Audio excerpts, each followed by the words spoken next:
And good morning. Hey, welcome everyone. I'm so glad that you're here with us today. We have got a special show for you today, but I just want to acknowledge everybody in chat this morning. Again, thrilled that you're here. Again, it's going to be hopefully a good show. So we got everybody from Green Queen and, of course, Don Informally Hip. We got Megsy, we got Sue, we got Joe, Hope, everybody. Hey, thank you so much for coming along with us. We've been going through, as you know, the Awakening Project, and in this scenario, basically, again, I'll just run you past quickly. The idea here is that we've often had these conversations among those of us who have, if you want to call it waking up or whatever, that we have woken up to some new reality, and then we often want to tell others,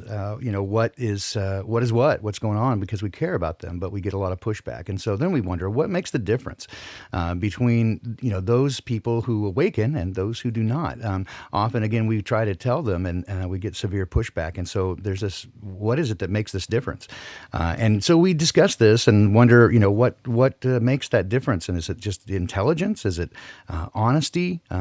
Perhaps all those things are involved, but I thought there might be a way to get some actual metrics out of it and try to understand better what it is that separates those of us who awaken from those who do not. And to this end, I've started the Awakening Project that we announced first on January 1st of this year for anybody to join in. And if you'd like to do that, I'm sure one of the kids can give you the email address. I can pop it in the chat. I'll put it in the show description as well. I need to make some changes there as well, because I just realized that I misspelled our guest name, so I want to fix that. But we'll put some show notes down there as well for you, so that you can join into our project. So we have basically it's unintended.consequences3@gmail.com. The things to send me would be your name and date of birth and location. And well, if you think you're going to hide anything, or you're worried about the Gmail address and somebody's going to take your data, again, any data that you want to keep safe. I mean, those who you're trying to keep it from, they already have access to everything. It's hardware compromised from the outset. So don't worry about me. I'm not going to break into your bank account or anything. I'm not going to send it along to anybody. But okay, so name, date of birth, location, and I'm a recent Myers-Briggs personality assessment. That's an MBTI, or Myers-Briggs Type Index. These are based on Jungian types. It'll give you a 4-letter result, and then send that in. And if they provide percentages, give those as well. You can find these in a number of different places. You don't have to pay the $50 at the official Myers-Briggs site. You can just go to, there's a number of them. 16personalities.com is one. You can find several of them online, and if you want to take a couple of them, they will differ just a little bit. The questions are pretty nebulous and often contingent on the situation. Like their first response is like, well, it depends. Exactly. So just respond how you normally do, not what you think you ought to or what you will want to, but how you normally respond in those circumstances.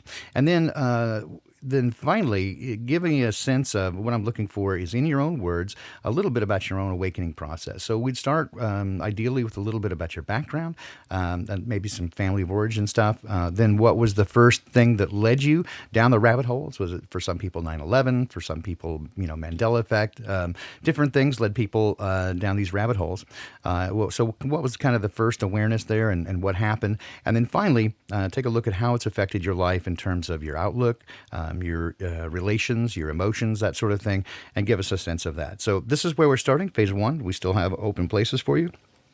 And so some of the proof of concept has already come out of it. But what has also come out of it is this podcast.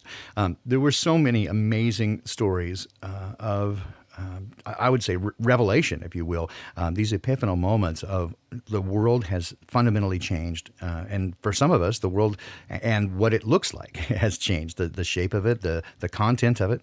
And so I have reached out to a number of people. There's just amazing stories. And I want to be able to share some of these stories with you so that you know that you're not alone, is one, because we often feel ostracized and sort of isolated. And also give you a sense of what it looks like for other people, so that we're not alone. There are a few of us, and we hope that there's more. And ultimately, that's what we'd like to get out of this project is I'd say a script, a cult, hypnotic script to like a deprogramming script, so we can break people out and approach it the best way for the way that they process information, because not everybody's the same. So to that end, I wanted to start sharing some stories, and I've had a few here and there. Today, I have with us a live guest, and talking about being isolated, all the way over on the other side of the plane. Our friend Nakechita has joined us. Nakechita, are you there? Are you? Yes, I'm right here. Oh, okay, perfect, awesome, thank you. He has an amazing story. He's now in the Himalayas, and I won't set it up too much. I just want to let him do it. So, all right. So, what time is it for you there? It is 9:40-ish Okay. p.m. All right. So great. So you're just about 12 and a half hours different there. You're UTC plus 5.5, and I'm UTC minus 7. Okay. So we part of the way we got together, not just this awakening project, and you joined in and became a participant in that, but Tuesday and Thursdays I do a show with Rose 777 of Crow 777. We do the Poppycock Report again live, and it's very early, 6 o'clock on the West Coast, and so. This last week was our third episode, and as luck, I wouldn't say luck would have it, but things happened. So my internet went down. My internet service provider was doing a scheduled maintenance that they didn't tell me about, so I couldn't get any internet. So I missed that live show, and so during that time, Rose, freaked out, and she banned me from doing Secrets of Saturn, because I was, up late doing Secrets of Saturn the previous night with Jason Lindgren and Wayne McCroy and Crow 777. So she brought Nachikita in to substitute because she was frustrated with me. And then I showed up for a moment, and we met and got a chance to talk for a little bit, and just fascinating individual, and I love your spirit, and I love just your approach of things. And just kind of before we get started, and kind of let everybody know, is that one of the things that I find absolutely not only fascinating, but I don't know, it's amazing and telling, is how when you're going down this journey, and everybody's journey is different, and that's part of what we want to highlight here, is the differences in journey often lead to the same place. And that's what I find amazing, is that we can begin from very different locations and go through very different processes. And when we end up very near in proximity to one another, and like, hey, dude, that means, I think, that if we're headed for truth, we're getting close, right? That we're getting to a place of equal proximity, going through very different processes. And so that, I think, is really telling and super interesting. So I won't talk this much, I promise, dude. I'm just getting it set up. So tell us a little bit about who you are, who you are, and how you got to the Himalayas up on the top of the mountains. All right, I'm going to try to keep it as short as You possible don't have to. because No, you don't. You are in a rainstorm. I understand, but no. Tell us your story. Don't. I'm here to interview you because I want to know your take. So go ahead. all right. Well, I was born in South Korea, and then due to certain circumstances, I ended up in an orphanage, and I stayed there, and I was adopted to a family in America Okay. So what at was? 10 years old. All right. So I'll interject with some questions here as we go along. So what was that like for you? Do you remember much of that? Yeah, I remember quite a bit of Korea. I was not really well educated when I was younger because I was moving around from foster family, and I was illiterate, and I didn't know how to do basic math, and I really believed I was stupid. So by the time I came to the orphanage, I didn't have any proper schooling, so I didn't know what was going on. So that must have been a difficult emotional experience for you. Okay. They're saying they can't hear you. Give me just a moment and let me try this. Okay. So begin again, and let's see if I missed a button push here. Okay, so say hello again. Hello. Okay, so now I'm gonna give me a quick one, or let me know that you guys can hear. Hmm. It says stop. Okay, go. So tell me that I'm on a medium lag. I'm so sorry. Uh, I may No have problem. missed a button pushed. All right. So it still says no sound. Okay. Keep talking and let me sure that they can hear you. So just Uh, sure, no problem. I think there's a little bit of a feedback. okay. You got a little bit of a backload. Okay. That's probably going to happen. Okay, so there we go. We've got you now. Okay, all right. So my apologies, guys. Again, it's always a learning curve here for me. Okay, so I guess we're gonna have to back up to the start. So tell me again. So you were born in what year? I was born in 1978 Okay, in 78. South Korea. Okay, and just start from there. So you were born in 1978 in South Korea, and you ended up in an orphanage. And so tell us about that experience again. That must have been That's correct. emotionally troubling times. You were afraid I would take it. Tell me about that. Well, yeah, I mean, my how I ended up there is a story in itself, but kind of long story short, my mother had left me soon after she gave birth, and left me with my father who didn't have any money, and so I was kind of being bounced around from my uncles and aunts and grandparents and my father's friends. So I was moving around a lot, and then when my father had passed when I was about 8 years old, I was with my uncle who was not very well off, and I decided to run away, and Okay. I ended up in the streets for good 2, 3, 4 months, How old and were then you I at got that picked up time? by the police. I was about 8.5 About eight and a half. Okay. when I decided to Wow. So decide you to run so you were away living on the and live out streets in the at, streets, at and eight. then I got that's correct. Wow. Yep. Okay. So then you got picked up by the police, Yes. and Yep. I got picked up by the police and went was sent to juvenile jail where I stayed for a couple of weeks, and then from there I was sent to an orphanage. so also a very, I'm sure, terrifying experience for an 8-year-old. Yeah, I mean, it's difficult to say. It's just because when you're a child, you just think that's normal. You just think everybody kind of lives a similar life because you don't Sure, you have no other have anything to experience, compare it to. right? So was it difficult for you to trust people? Is that something that you like just didn't understand? Like you have to fend for yourself early on, and you just can't trust people. What was your kind of outlook on things at that point? Yeah, trust definitely is an issue. It's kind of a learning curve out in the streets, dealing with other homeless kids where I've had fights and had rocks thrown at me and such, So and did the same thing you back. weren't the only one there. Then you weren't the only kid on the street. Oh yes, there were many. Yeah, there were. You have to. This is 1980s Korea, and Korea was still, you know, there were some difficulties they were experiencing back then, right? So there were other kids who were living out in the streets as well. Wow. Okay, so a large group is just like a. Did they have like a name for them? I know in Russia they've got a name for street kids that live on the streets. Is there a kind of a is that a cultural thing, like a well-known group of street rats is what they call them in Russia? Not in in Russian they have a term for it. Is there like a community of kids then that kind of take care of each other? I would not say there's a community of kids. I predominantly stayed and hung out around like the arcade centers because they were, made for kids, Hmm. and it's a kind of a safe place for kids to go and try to find places to sleep, and just scrounge around and find things to eat, Sure. And how did you do that? just to survive. How did you find ways to eat? Well, I hung out at the arcade centers a lot. So the regular kids who went to school, they would go there early and maybe play 15 minutes or half an hour of video games before they went to school. And a lot of these kids, they carried around like a lunchbox, right? Hmm.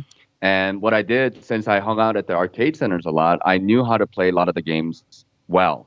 And so when a child got stuck at a certain level, I've used this tactic a few times. Outstanding. I would show them. I would show them how to pass a certain level, and when they were paying close attention to the video game, I would take their lunch and walk out the door and Hmm. take a couple left turns, and I was gone. Well, and a very enterprising young man.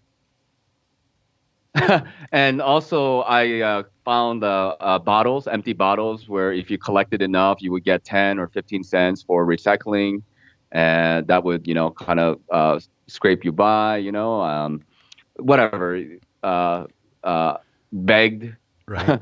Sure. I mean, stolen, yeah, you do whatever stole you got to. stuff. Yeah, you do whatever you got to do to stay alive. I mean, you're not going to get any judgment here, man. I tell you, tell you what, that's never going to happen.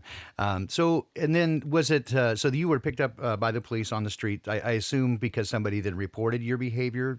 It wasn't because they cared so much about you, as that you had done something that somebody else didn't like. Is that how that occurred? Well, actually, what had happened was that there are these shoe shiners who operate a small street business, and I had gone to one of the gentlemen's there and was begging for food. And he had gone into a store, bought a carton of milk and some bread, and he was about to give it to me. And while he was doing so, he grabbed my wrist and he dragged me to the police station, Wow. and he left me there. But he did give me the bread and the milk. But in retrospect, when I think about that event, I really truly believe that he was concerned for me and wanted me to be in a better condition than out in the streets, and he didn't do it out of malice. He Right. didn't do it out of hatred or anything like that. It's just, He's he didn't want to see kids out in the streets. So sure. He set a once trap. I was at the police station. Yeah, Yeah, he he set a did. trap for you, Yeah, and he then got me. you got in the trap, and then he took you to wildlife management, basically. Okay, so That's right. yeah, Yeah. all right. So then I was quite feral. yeah, right. Well, as you would be. I mean, again, you survived, and some don't, right? So some people I have met throughout my life, when put into very difficult circumstances, right, it changes them. And it's interesting to me how I've heard it said that it's not what happens to you, it's what happens in you. And I've met some people who, like yourself, have been early on facing just circumstances that many people could not even get through, and yet they come out stronger for it. And other people have a very privileged life, and when they were 8 years old, their ice cream cone fell on the floor, and their parents laughed, and they're traumatized for life and turn into a little butthole. So we do have choices about what happened. Okay, so the police then took you, and you said they put you in a detention center. Like a juvenile jail. It was just jail for kids, basically. They had walls and barbed wires and actual bar on Wow. the windows and such. So it was a detention center. Yes. So again, very scary for someone your age, I imagine. Well, actually, I was okay with it because I felt that at least there they were gonna, give you Food.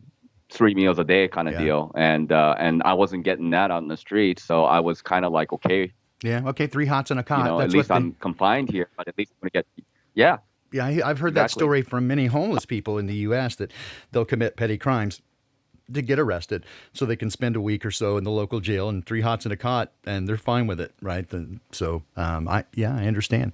All right, so Yeah. then after this, how long did you spend there at the police?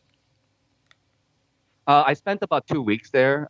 So back in in the 80s in Korea, when you become like old enough, actually you can get adopted by companies or factories. So there was a little bit of child labor going on, and usually I think it started around teenage years or maybe even 12. I was only 9 at the time. By the time I was in juvenile, like late 8 or early 9. I can't really remember exact time Sure. around that. And then I was too young to be adopted by a factory. A factory will, give you work, but they become like the parents of you, Wow, so you and have corporations you'll work adopting kids? factory and stuff. Yeah, Wow, they like in a way, they own them like yeah. slaves.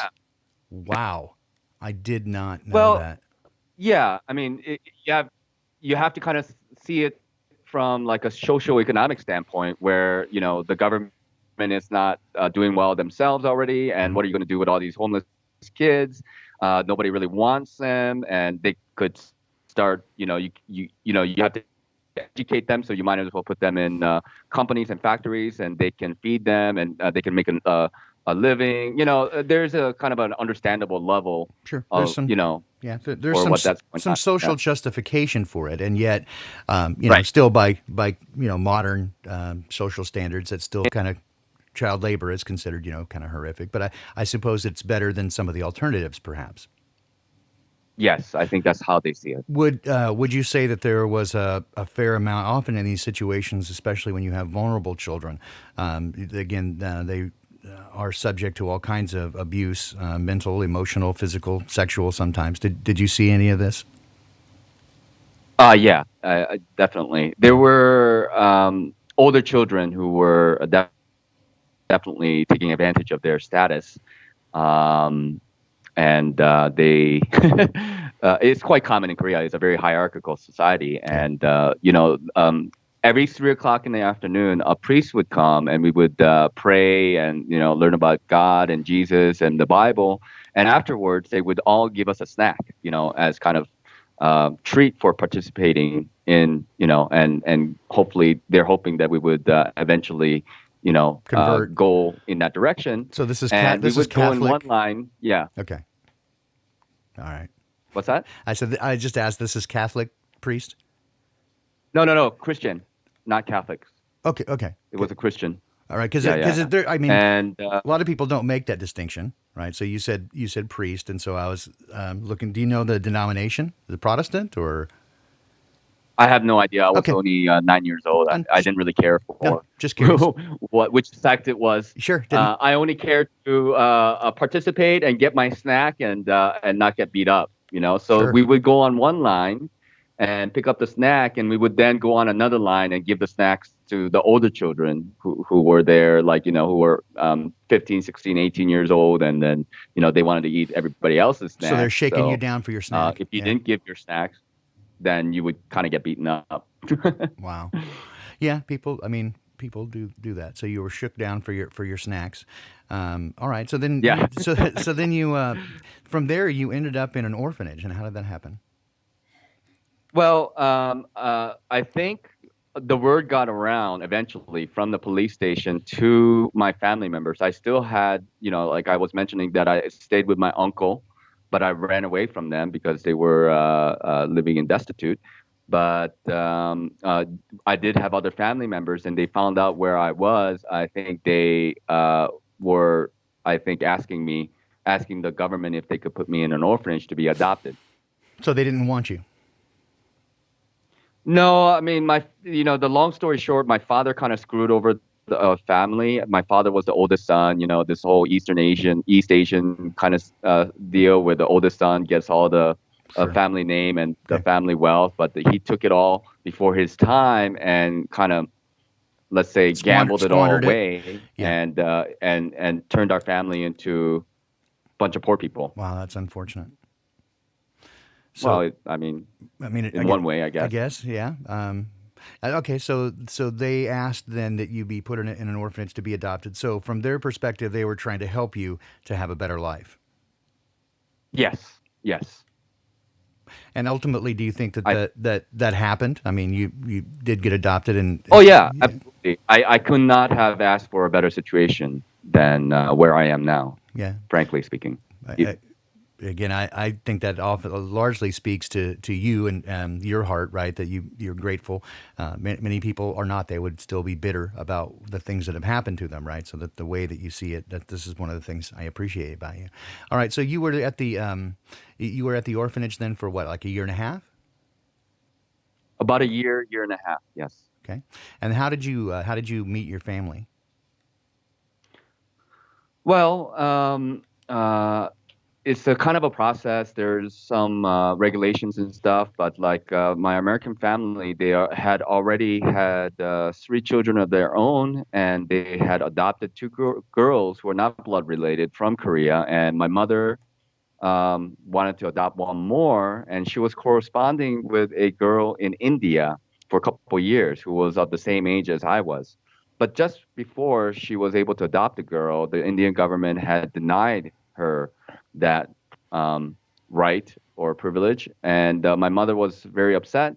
And still, she wanted to adopt, so she went through the other agency that she had worked with before, the Korean agencies, and I fit the profile because my mother was exactly 45 years apart from me. So I was the youngest. At that time when I was 10, I was the youngest that she can adopt. So I fit that age group. Okay. She could not adopt a younger child than me Interesting. because 45 years is the limit Right. of Okay. difference. Sure. Because they're going to say you're too old then to take care of a young child as they grow up. Right. Okay. So Yeah. then, Yeah. It's just sure. Okay. And then, so at that time, were you excited, scared, a little bit of both?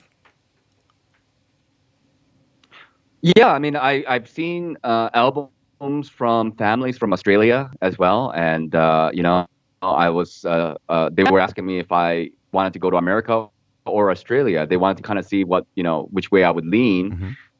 And I said, "Oh, I want to go to America because I read somewhere that America had the biggest laser in the world. So I wanted to be in a country with the biggest laser So in the world or science, something right? like this. Awesome. It didn't. Yeah, I mean, like I was illiterate, like I said, and I thought I was quite stupid when I was younger because the way teachers treated me, I was not very. I was not a very good student. I didn't go to school at all until the time I went to the orphanage, and by the time I went to the orphanage, I didn't know how to read or write or do basic math. Right. So everybody just And ignored me. at that time, did you speak just Korean, or did you speak other languages as well? I barely spoke Korean. So barely spoke I Korean. barely spoke Korean. Okay. So, like, as you said, largely feral. Yeah, yeah, I was pretty wild. Yeah, and so certainly no English at all. So that'd be difficult. You're 10 and going to No, it. they taught me 5 words before I left the orphanage, and they gave me a picture dictionary, English and Korean picture dictionary.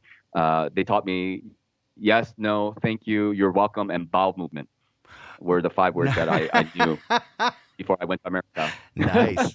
And bowel movement. They just said poop. What?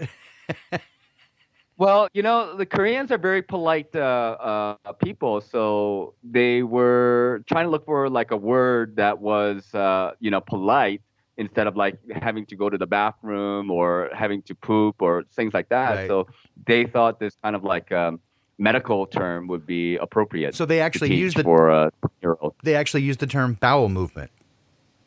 That's the term. Yeah, That's the I words they mean, use. nobody really spoke English very well at the orphanage. I Right. just kind of wanted to add that Okay. in there, and then so they just kind of looked up what they thought was appropriate, like a polite way to say, like, Sure. I need to use the Right. bathroom, and so they injected bowel movement as what they interpreted as a polite way to say, I need to use the bathroom. Interesting. That is very interesting. Okay. Yes, different cultures I are. don't think it happens anymore, though.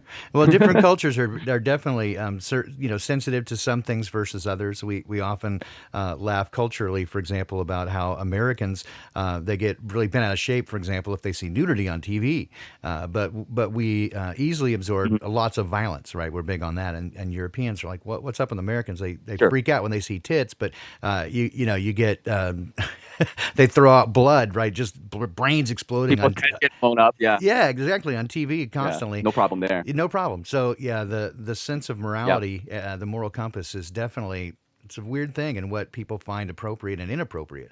And I know It's that, different. Yeah. yeah, there was a teacher of mine who was also a friend, and she was she was Puerto Rican, but she kind of knew the Hispanic culture. Of course, she spoke Spanish, but the Spanish that she spoke, even she, growing up, she grew up in the Bronx, New York, and Mhm. so her version of Spanish was very different, right?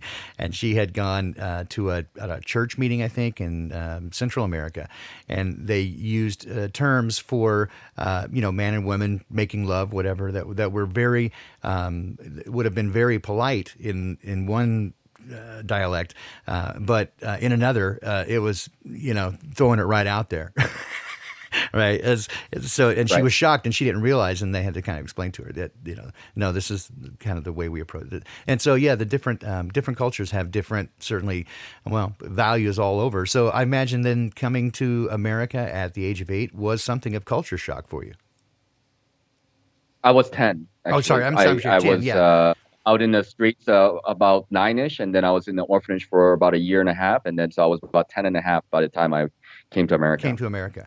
And so tell me some about your kind of experience here. So you would have been kind of middle schoolish, or did they send you to a special school to kind of get They held ramped up? Well, they didn't send me to a special school, but I came in June of 1989, and so we went on a quick vacation with the family, And I came back, and I still had a couple months left before school started in September. So my father had hired a private teacher for me to learn English. So I was learning grades one, two, three, four uh, levels, grade one, Sure. two, three, four in 2 months, Yeah. basically. So like each grade like every 2 weeks or so. And then by the time school started, I started in fifth grade. So I was the oldest child in fifth grade, actually. But learning four grades in 2 months, suddenly you realized that maybe you weren't stupid. Well, no, I was taught four grades, but that doesn't mean I actually learned four grades. Okay. Okay.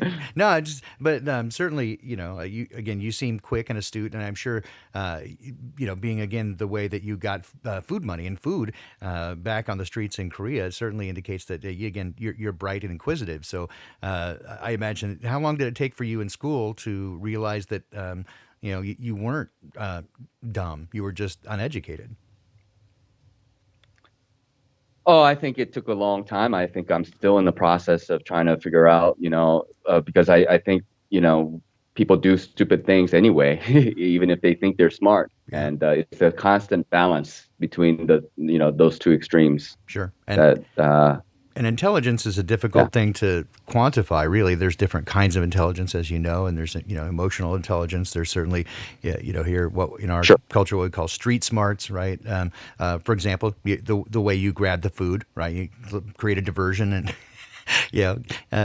So there are different, different kinds of intelligence, and I learned very early on that even having intelligence doesn't make you a better person, right? In fact, it can tempt you into becoming a manipulator, and doing things that are kind of morally corrupt. I learned, I had a kid that I knew that, at a job, and he had Down syndrome, and I realized he had a capacity for love, unfiltered and just unmitigated in any way, and didn't understand even the concept of being bad. It just wasn't. He's like, like a dog, and I realized, Hmm. he in that sense he would have a kind of love that I would never know, right? And so I realized that the value of a person doesn't lie in specific things, right? It's your character and who you are. So Yeah, I can. what did your parents do for a living, if you don't mind me asking? I mean, My father was a professor of economics professor, at Ripon College at our hometown. I grew up in a small town called Ripon, Wisconsin. Wisconsin. Okay. So yeah, so he worked at a college there. It's a kind of a prestigious college. It's very small, only about 800, 900 students. And my father taught economics and um, accounting there at Ripon College. And my mother was a homemaker. Okay. Wow. And sorry, I got distracted by the chat telling me I put the wrong link to your channel, and so we'll have to fix that. We'll get you to send over the proper link, because in the show notes I had linked to your channel. We'll fix that. My apologies. And can I ask, were they white? Oh, yes, they were about as white as you're gonna get. Hideously white. Okay, I got you. The white people overbite when they dance, and I got you. But I figure Wisconsin, right? And a professor of economics, that sounds white. Well, they were originally from Rochester, New York. My father's ancestors were Welsh, and and my mother's side is like Irish German. So a lot of European blood in there. Sure, Only European blood there. sure. And the brothers and sisters. So had they already adopted, or were these natural children? So they had three kids of their own first, and then they adopted three. Wow. So Okay. they were two batches. Uh, yeah, And I'm the youngest in the how far family, apart in age? and my brother is the oldest. And my, my brother is about 21 years older than me, and so Wow. I'm 41 now. So he's what, 62, I guess. So and then all the girls fit in between us. So they're all sandwiched Wow. between the boys. Okay, so your parents had children when they were very young, and then they grew up, and then they adopted the second batch. Uh, right. I mean, like, they were born. My mother was born in 1933, and my father was born in 1935. So, Yeah, back then it was quite normal to get married young sure. and have children quite young. right? Yeah. Well, and they were also much more mature. I mean, they were capable of doing the things required to be parents. Now some people that are 35 and 40, I wouldn't trust them with a dog. You know what I mean? So, Yeah, it does definitely. seem I that agree with that. culturally we have slipped a long way in terms of, not just literacy, but certainly, again, cultural awareness. And again, we've become very self-interested. But again, not about me pontificating. I want to find out more about you and your journey. And then, you then grew up. Dad's a professor of economics. Were they a religious family? No, they were not religious at all. My parents are agnostic. They still are agnostic. And they were raised Christian themselves, but I would say they're very liberal. We were democratic, this kind of thing. They're very liberal people, and they never forced me to go to church. My mother did volunteer at churches at time to time, but like for the most part, God was not really emphasized Right. at home. Okay. All right. So then this is the part where it kind of takes an interesting turn. So you're educated here. Did you do well in school? No, not at all. So At you just always squeak felt by. I think behind. I was slightly above average. Okay. And you also, but you always felt behind because of your early. I think, to be honest, it's predominantly because I was lazy and I didn't want to Hey, I know that of story, baby. I I know didn't that want to story. kind of yeah, I didn't want to fulfill this kind of stigma of Asian kids, doing well at school. My sisters did well in school and they all got great, A's and stuff, and they were, top of their class and all this kind of stuff. And I had no interest. I deliberately, bombed some classes just to make sure my grade levels were not going above B. I understand that. I had one teacher gave me in I don't know, seventh grade, I think, middle school. I had just moved from Seattle, Washington, to Texas, north central Texas, and I had difficulty because I didn't understand that the kids didn't like somebody who always raised their hand with the answer to the question. And I'd never experienced people that didn't, Yeah. didn't think that was cool, right? And they wanted to start fights with me and all this sort of stuff. It was crazy, and so I was struggling with depression and stuff. And turned out at that point, my family wasn't very helpful, and we'd gone through this trauma of moving and everything. Anyway, the teacher gave me the worst advice ever. He just said, if you want to, have friends or whatever, you just dumb it down, right? Don't use any more big words. Don't engage like that. So sadly, I took his advice for a while and fell into a different crowd and drugs and alcohol and but that was the worst advice I think I've ever heard a teacher give a student. But it is then during this time. So did you experiment drugs and alcohol? Yeah, yeah, I would say that I have. Um, I've done many different types of drugs. Yeah. I was involved in the music industry in and around it for a very long time, so I've ridden all the horses. So. All right. Yeah. Yeah. So yeah, Been around the block. yeah, exactly. It's not my first barbecue.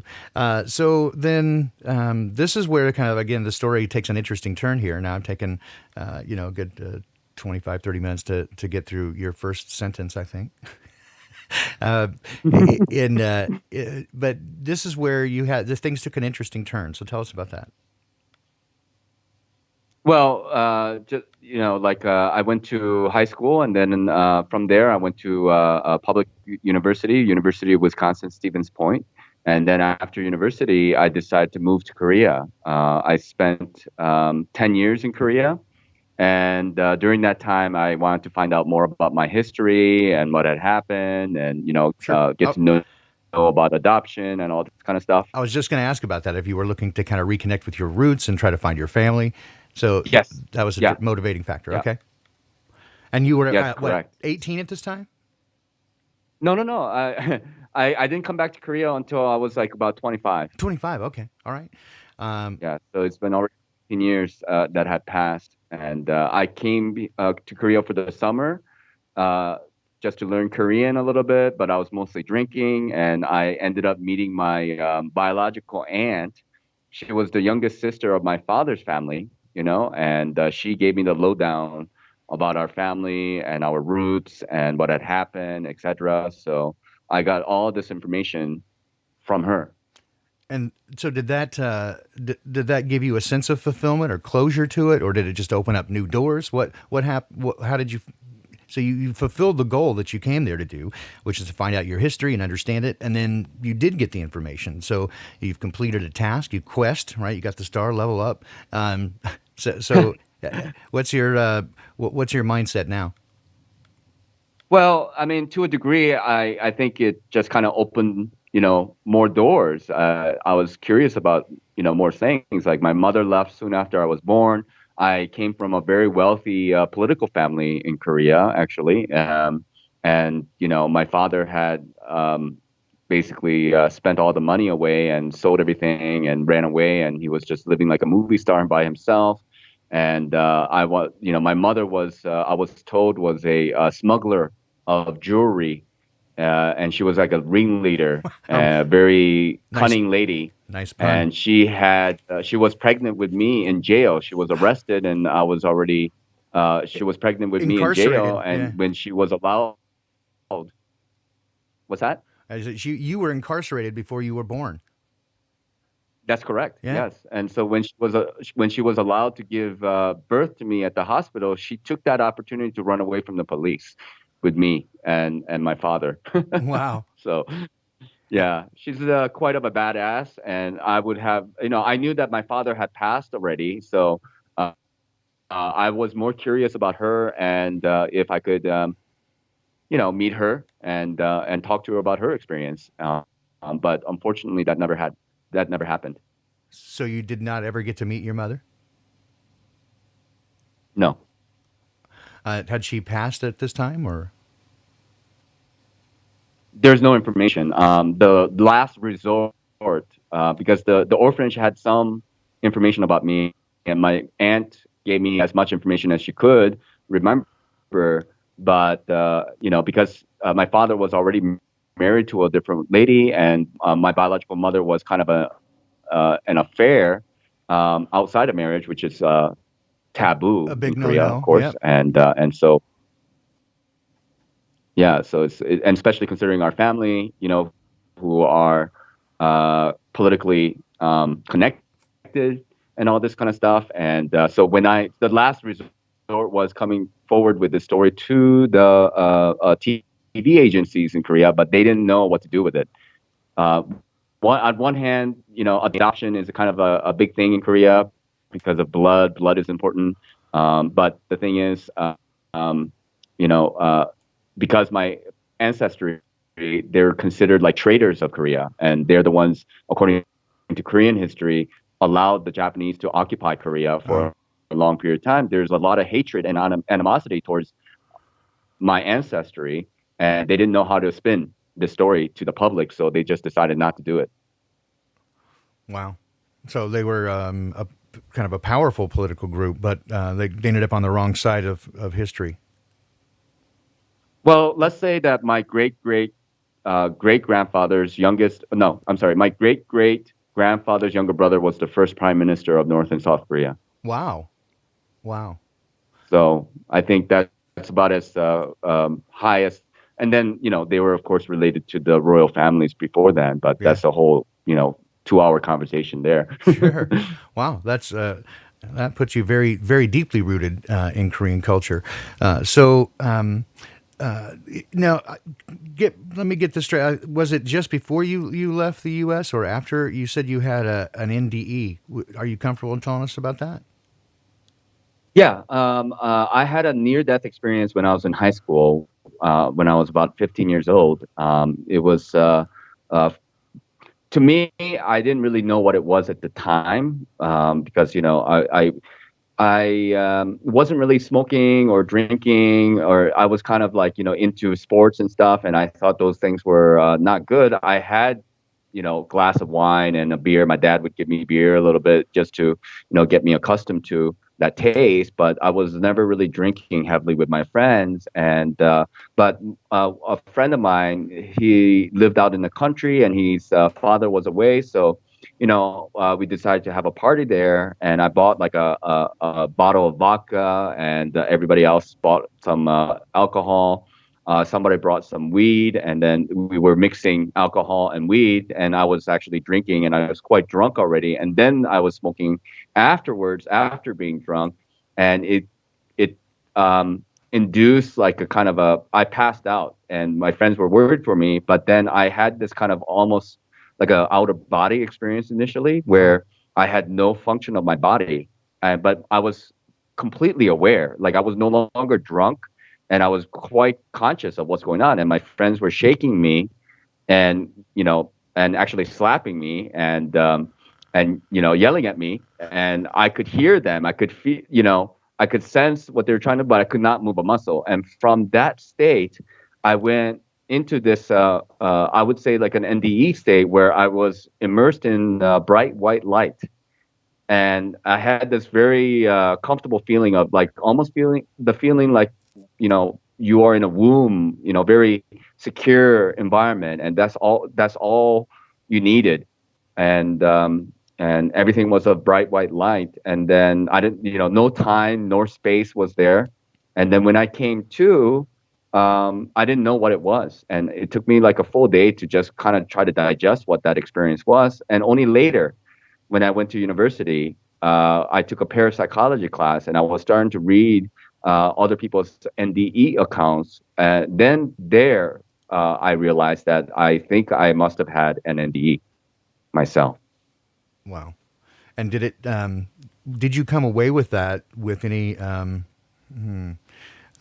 new awakenings or understanding that there was, did you feel like there was more in the beyond, that there was more than we had been given to understand from the outset?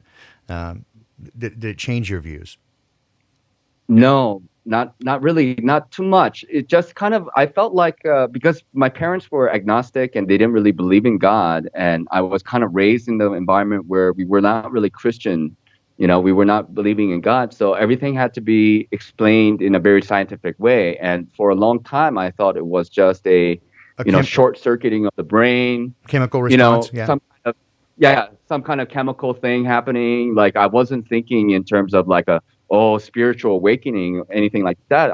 And so because of that curiosity and what that experience was, actually it got me more into drugs. So then from there, I was experimenting with mushrooms and LSD and getting Psychedelics. into alcohol and marijuana more, just to in the hope of being able to get to that state again, actually. But I never had another experience like that since then. So you say you've never had an experience like that.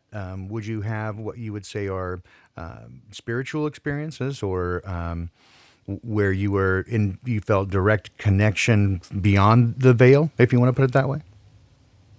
I would say so. Yes, I had a breakthrough DMT experience a couple years ago, and that was a like a spaceship. Okay. I don't know Yeah. how else to explain it. Uh, That was a dimensional shift. yep. I it's like walking through a portal and going to another dimension completely, and meeting entities and such. And such. Yeah. It does seem to have that effect there, and yeah. So gotcha. All right, so we're back in Korea, back in South Korea, and you're now 25. And so how long did you stay there? You're finding out information about your family, looking for your mom, but still unsuccessfully. And so now what? What are you gonna get a job? You gonna what happens now? Right. So, I studied sculpture. I studied art. So my original plan was to continue with that and get masters. And a lot of my professors were saying that they felt that I was good enough to be, at a higher level. And but I wanted to take a year off from university, from going to another school, and then I was hoping that I would just go back to Korea and reconnect, and get everything done and packed away so I can come back after a year and continue with my studies, etc. But things don't always work out the way you plan them, right? I know. Uh, I was teaching English when I first came because that's the job that was available. And so I was teaching English. So it was not like I was constantly searching for my mother. It was intermittent. And, depending on what information that, and, I had to go back to the hospital where I was born, but they didn't have any records of me because they had a flood in early 1980s that destroyed all their files. So there was no file of me there anymore, etc. So I mean, it was just, and then meeting my aunt and making sure that her story was legit, asking her a lot of questions. So that wasn't a constant process of like over several years of just on and off and on and off, meeting different family members. I also was hanging out with my orphanage teacher, whom I had a close relationship while I was in the orphanage, and you know, um, being with that family as well. So there was a lot going on, and I played ultimate frisbee, which so I was with that group of friends too, Okay. drinking and playing ultimate, And at this point, getting involved with girls too. okay. And at this point, had you done any research, any rabbit hole stuff? Did you have any idea that the world was not as you had been told it was? Yeah, yeah, yeah. Like, I think, like, really, like, I was starting to question things once the 9/11 thing happened, and I just intuitively knew that something was wrong, and nothing really made sense. And the real strange thing was, I remember going to Kmart, and I was on the checkout line, and right by the checkout line, they have those like Time magazine and Mm-hmm. stuff. Yep. And then I bought the Time magazine and their article about 9/11, and I remember reading, you know, through it, and later on, NIST report was exactly the same explanation as Time magazine's explanation of how the towers came down, and that was only like within week or two after 9/11 that you know Time magazine had came out with that article. And to me, I was just like kind of like flabbergasted how they could have guessed correctly, Yeah. how it just seemed very stage, I guess. Isn't that convenient? But Yeah. yeah, it was very convenient, and I didn't have the words at that time to articulate my feelings, I guess. Mm-hmm. Okay. And so did that? So there's the one thing, and you go, okay, this thing is poppycock, for lack of a better. Yes, yes, This is not real. absolutely, And then absolutely. did that give you then the impetus to keep looking and say, if they lie to me about this, what else? Did Yeah. it cause you to go down different rabbit holes and become more inquisitive? And did you start looking? What was the process there? Well, because my father was an economic professor, and he had given me some material from the things that he had taught, and I had gone through that a little bit. But then he never taught me about the Federal Reserve. And when I found out about the Federal Reserve, I was kind of like, oh, okay. And then, when you go into the Federal Reserve and how poppycocky that is, you start to see the invisible hand behind them Mm-hmm. that is, associated with Europe and the families therein. And then that kind of gets you into this kind of occult realm of things as well. And so, what would you say the percentage of your attention was focused on these ventures? Was it something that sort of obsessed you? It was something in the background that sort of percolated, or was it whenever you could? How big of a part of your life did it alter your perception of things? So you realize that there's a major deception that most of the world agrees with, and then at that time you find that more things are misdescribed, and they're lying about that. How did that make you feel, and how did it did it, if any, did it change your outlook on society, the world, and did it make any impact on you and your place in it? Well, of course, made a big impact on me. But like at the time when I was like, getting into 26 and 27, I was struggling with a bunch of different things. I actually owned a bar.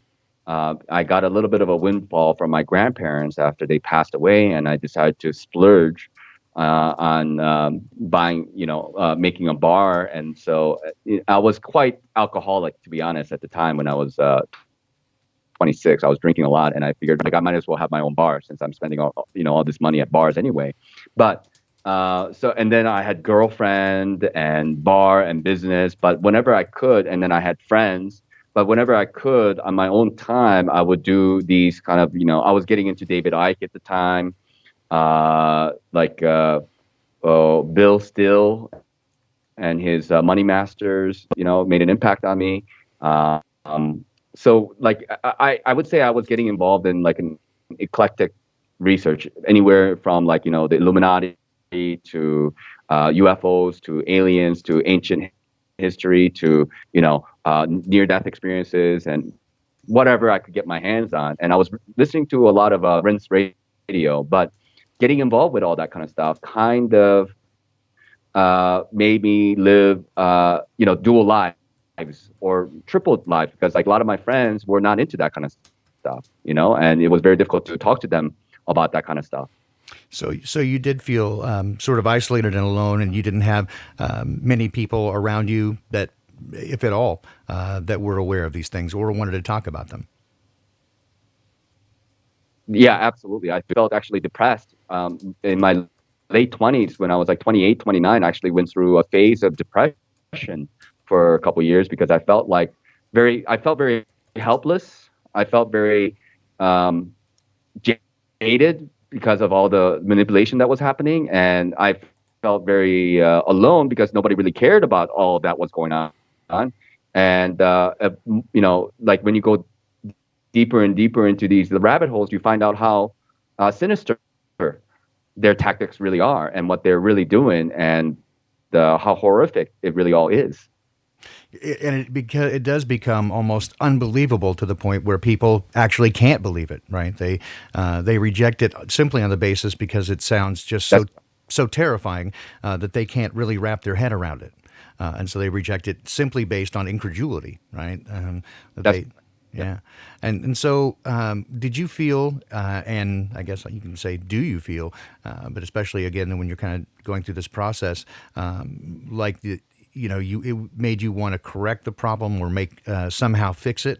It's been described that anger is a powerful motivation to correct injustice, right? And we perceive this injustice, we want to fix it. Well, yeah. I mean, I just feel like now the best thing one can do is to come to an understanding oneself and be sure that you're clear with oneself about what it is that you're thinking and feeling and all this kind of stuff. And then only when you have a complete understanding yourself that you can share that information with others. But you can only help those who want to be helped though as well. And so, in your perception, so have you met, other than, for example, online, have you met others around you, or did you then in Korea meet anybody else ever who you would call awakened or had gone through this process and understood the nature of the world around them being a deception and an illusion? Did you come upon anybody?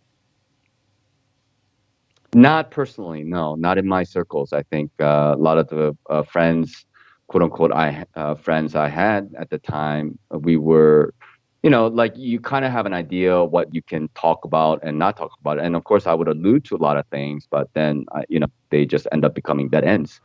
So why waste energy Sure. knowing that you're going to be wasting energy, Yeah, right? because some people just will not wake up. Would you say that the culture, for example, in South Korea is more resistant to the idea of investigating, quote, conspiracies or, again, definition of conspiracy being that two or more people get together to do in secret something that benefits them that would normally be outside acceptability or the law. That never happens. Uh, yes, I would say Koreans are very programmed. They have like a hive mentality. There's a lot of uh, stigma going around, and people really care about what other people think. And it's very rare for anyone there to really dive into some of the rabbit holes that I've gone down in, because it would simply be looked upon as something negative in society. You don't want to be standing out in Korea So would you in say that that way. that's fairly common throughout much of Asian culture, that there's a sense of the collective such that individuality is discouraged, and standing up and being different, for as one, but it's again very difficult to break the programming of a recycled, repeated thought that is, the greater good and not you. Is that fairly a I would generalized say that's a view? fair statement. Yeah. Yeah, and in my experience, because I have lived in Korea and I do speak Korean, my understanding of that culture, and the Japanese culture and Chinese culture, because I've been to those countries as well and spent a pretty decent amount of time in those countries as well, that I would say that this kind of East Asian, including Russia, they Mhm. have this kind of collective mentality of things, while as the Western uh, idea is more about independent rights Sure. and being The individual. yourself. And yeah. Mhm. And so this is certainly then, in your estimation, a much, I say, a more fertile ground for the idea of programming a population into compliance and acceptance. Right. And there are advantages and disadvantages to having this kind of mindset. You can organize people a lot easier, and people do work very well together, and everybody follows, hierarchy. So everybody's very clear about, where they fit and what roles they play. But at the same time, there isn't a lot of room for, let's say, creative thinking, or independent thinking. What, in your estimation, as you look at this, what would it take for a person in the Asian culture and mindset that is so focused and dedicated to the principles of generational, so kind of reputation, right? And the need for a collective and the community. This is certainly, as you begin to look down these, as you said, and I think that everybody in the chat and everybody that we know in this community would say that it is generally very difficult to get people to accept that they've been misled, for one, and to accept the level of atrocity Mm. that these creatures, for lack of a better word, are able Right. and willing, and in fact seem delighted to perform. So it is generally a difficult proposition, and certainly from the description I'm hearing from you, that because of in a way, the nature of Asian culture, it makes it even more difficult. Indeed, what would you consider might be some effective ways to get them interested, or open a door to them even considering the idea that there is more going on than meets the eye? It's kind of difficult, and I'm not even sure if I would even speculate on, what tactic or strategy that can be used to try to pry open the East Asian mind to other possibilities, because I feel like um, I might get more kickback than I would actually appreciate. Sure. So I just feel like, for me, I'm not really interested in waking up anybody else. To be honest, I'm interested in and coming to an understanding of my own, and I don't necessarily believe that everybody is meant to wake up. So I hope my intention is that if I come to enough understanding of my own, and I can be articulate and give good reasons why I think the reality is the way it is, I can hopefully attract enough people who is of like mind towards myself, and I will also be attracted to those type of people as well, and that's all I really care about. So, If they happen to be Asian, fine. okay, okay. No, Not, that's also fine. I I guess that's my point. no, I think I'm understanding, and so you feel like it's again not only each person's journey, but that every person must find it for themselves, and you don't feel any particular need to Yes. evangelize or convert. You and I are in the same boat with No. that. I don't necessarily feel like it's my role to try to red pill people, right? Although Right. I do feel like I feel compelled to try to help those who have already, right, to sort of make the adjustment.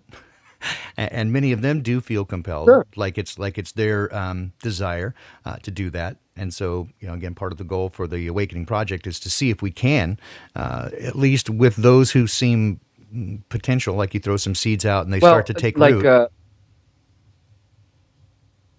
yeah, I definitely. You got it. You have to plant some seeds and see, where they fall. Are they going to fall on rocks or fertile soil, right? Exactly. And that's exactly the metaphor that Jesus used, right? Is planting the seeds, and some will grow, and some get choked out, and some do, right? Some grow up Right. and yield a ton. Some get eaten by birds. Exactly, exactly, Yeah. exactly. So, to that end, I also heard you say that you feel like some people aren't meant to.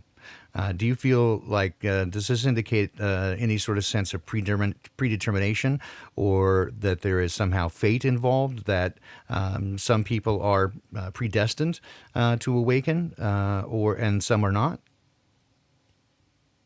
Well, I want to clarify a couple things. I think the waking process is a continuous process, is something that we're going to be doing for the rest of our life until the point when we become illumined or enlightened ourselves. And I don't, at all put myself in the category where I feel like I'm enlightened in any way.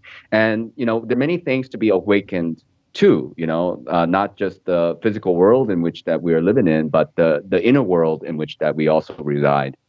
Um, so on that note, every one of us in this plane have a personal journey to make, and it's kind of determined by a lot of the actions, and some people call it karma, that they have initiated in their previous lives. And in meditation, this vipassana that I do, they say that there are four directions that people can go. People can go from light to light, or light to darkness, or darkness to light, or darkness to darkness. So it's kind of like you can go in any direction. So you could be coming from darkness to light, right? It's possible. But I think this intention is important, that the wanting, the willingness to want to know the truth, no matter how painful it might be, is an important quality to have. So you mentioned the getting to know the truth, right? Would you? And earlier, I heard you say that we become, we're striving for and growing into our processes, bringing us toward an illumined position. I would guess from that or infer that you're talking about a sort of apotheosis, or that we reach a new state of enlightenment that leads us to a next level. Would that be accurate? Yes, we may have a different explanation or definition of what enlightenment means, but I just feel like, in one way to look at it is to be in such closeness to God that you are, um, experiencing something uh, like godly, I would say. And Hmm. then in the Buddhist tradition, they would say enlightenment is something like experiencing emptiness. Whichever direction that you want to go, they're available to you. But I think they require a tremendous amount of determination to get to that point. So, and again, when you say we might have different definition, I suspect that I guess since it's a perceiving thing, we all do, and my goal here is Mhm. not to convince anybody of my view. I'm trying to find out yours, and right. So Sure. yeah, I again, I'm not very evangelistic in my. I'll do my best to try to explain them when people ask, and I hold them Mhm. for reasons. But I'm fascinated by, for example, you mentioned getting close to God. So how do you see God? Mhm. What's What what role and what personality do you see behind that name? Well, I believe God is a term. Okay, so I think even God in itself is beyond the terminology or the name of God. Let's just say that. But I would consider God the ultimate, the absolute, the all-encompassing, and all that exists in physicality. Uh, and the invisible come from God. Everything is dependent on God, in my opinion. So, this I don't necessarily come from a dualistic point of view of thing. I understand that there is light and darkness, but there is no struggle between a candle and a dark room. Once you light the candle, the room is no longer dark. There is no struggle there, I love and that's how I see truth and lies, and all truth and lies, in fact, come from God. it. All is God, And is how I see it. is your perception that God is the culmination of all truth and stands independent, or I guess I put is a personality, an actual sentient entity, being that is interactive, or just like a Yes, pit. So yes to both. Yes to both. yes, I would say yes to both. Okay, Yeah, I, I don't yeah. disagree with that. I mean, it's difficult. Like, I think there is a point where it's beyond definition. It's beyond certain comprehension. I mean, I think of God as a mystery of mysteries, and it's a constant unfolding. And this idea of infinity is a very difficult concept for all of us. And I also kind of follow a Buddhist slash Vedic tradition as well, where I'm constantly incorporating their philosophy into my vision of what I believe to be true based on my experience. And ultimately, in my opinion, is that one has to go from the conceptual aspect of what they think God is to the actual aspect of what God is. And only way to do that is through experience of God and not to define God in any way. I love that. So you mentioned Vedic and Buddhist concepts and incorporating them into your perspective and your worldview. What would that entail? What does that look like? Uh, well, I before ME, I was kind of getting into like Sanskrit studies, and a good friend of mine, he's a Ukrainian guy, and he was a Vedic monk in Vaishnava sect of Vedic tradition for 10 years. So I kind of do consider him like a sort of guru for myself, and just going through the material. And like, I read the Gita, I'm reading the Gita again, for example. I lived in Nepal for 3.5 years, so I was kind of trying to familiarize with some of the Hindu culture there, like, with the Brahma, Vishnu, and Shiva. But I follow the practice of Vipassana meditation and Buddhism, because I feel like Siddhartha Gautama was quite scientific in his approach to understanding reality, um, based on, like, there's a kind of a scientific protocol that he has created, the Vipassana meditation, that seems very logical to me. And I just think that terminologies differ, but ultimately they kind of converge on the same point. Where so you mentioned that you were in Nepal for 3.5 years, and now you're in the Himalayan mountains and coming to us by by way of modern technology. Do you currently have a guru? Are you in any sort of ashram or monk temple or monastery? No, no, no, no. I live in a hut in a small village. Actually, the nearest house is about 150 meters from me, and I live about 2,250 meters above sea level. I live in it takes me half an hour to get down to the town below me. My friend who's this Ukrainian guy. I say he's my guru, but like he really isn't. He's my friend, and he just considers me my friend. But he has definitely more knowledge than I do regarding Sanskrit and the Vedic tradition that he comes from. So he hands me material for me to read and look through, and we talk about philosophy and such. But I don't personally have a guru. And in fact, uh, it is said, based on like some of the tradition, that a guru will appear when you're ready for that guru. And but at the same time, if you're not ready, a wrong kind of guru can appear because your desire to want to be with a guru is so strong. But when you're not ready for it, somebody else might appear. So I don't really have any expectation of being with a guru or not. If somebody comes and I have trust in them, and we develop a kind of a rapport, then I'm happy to drop anything and follow that person, just like people who follow Jesus or Buddha back in the day. And so, again, for those of you who may have just joined us, so we have a very special guest this week live from the Himalayas, and Nakechita is here. We met through Rose 777, and he also joined the Awakening Project as a participant. So you mentioned a couple of times the Vedic traditions. So tell us a little bit more about that, for those people who may not be aware. Sure. I'm not very well versed in it, but so like they have the Vedas, which are like these shlokas or lines that's been memorized and that's been passed along. So all of Vedic tradition was actually knowledge that's been passed down by the Brahmins orally.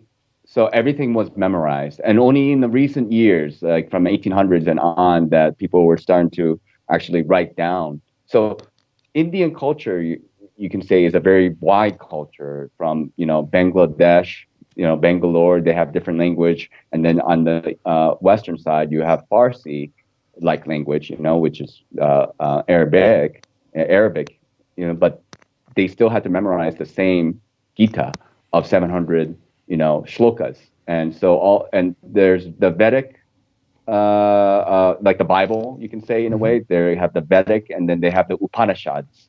There are 108 stories of Upanishads. So all those combined kind of tell the story of nature, and they have thing they talk about, like rituals, what kind of rituals, and they are very specific about, like, how the altar should be made and all this kind of stuff. So everything actually comes down to they're all fractal information. So that information came from a finer and finer aspect of certain knowledge, and that initial aspect of that knowledge comes from Chit, Sat, Ananda. Chit, Sat, Ananda are the three qualities of God. Chit means consciousness. Sat means existence or truth, and Ananda means bliss. So these are the three fundamental qualities of God, and everything kind of fractals down from there. So repeat those. So the three aspects are Chit, Chit. Okay. Chit, Chit is consciousness. So good shit. Sat. No, that's Chit. No, I got it. Yeah. I'm just making a joke, right? Yeah. Okay. All right. So consciousness. And then Sat means truth or existence. Okay. And Ananda means bliss. Would you equate this with love, or is it on par with that, or gloss that a little bit? Well, I mean, for me, like, I believe, Jesus was an enlightened being, and maybe a lot of people would say, he had the Christ consciousness, and some people may think this is kind of blasphemy, but I believe that he was one with God, and he, in a way, he was God, but he had to come in the form of a human being, because if he was already just God, pretending to be a human, then what hope is there for a regular human to, get to his level when he says that, whatever he can do, that we can do. Well, so different people can interpret that in their way. I have no idea why anybody who has read the scriptures would think that would be blasphemous, because that's exactly what he said. But some people would take exception to that, I and know. they feel that, to equate oneself uh, as high as Jesus would be, wrong, right? Yeah, well, he said the words, and words have meaning, and it said he didn't consider it That's robbery. true. So I don't know. Again, everybody gets to interpret it their way, and it's not me to judge people. But I'm like, that's what the words say. So however you want to read that, I And think I and think that's you're right fine. on with that. So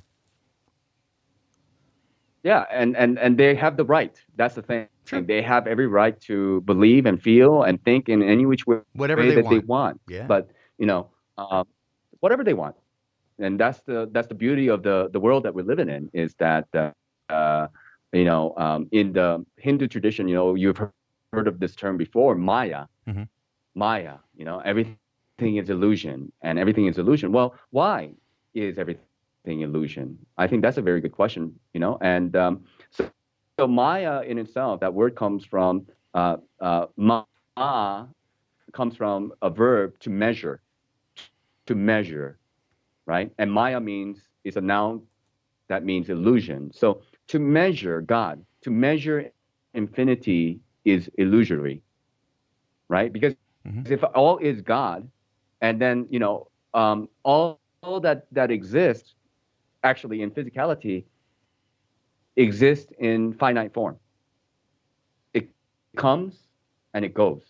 It has size. You can measure it. You can see if it's a foot or an inch or a meter. Maybe you have different measurements, but it is measurable. Yep. That's measurable, I agree. right? Frequencies are measurable. So all those things exist in a finite form. Right. And outside of him, because he would be infinite, and if he created it, he cannot be in it. So he's outside of it. Does that seem to make sense? Right. But all comes from him.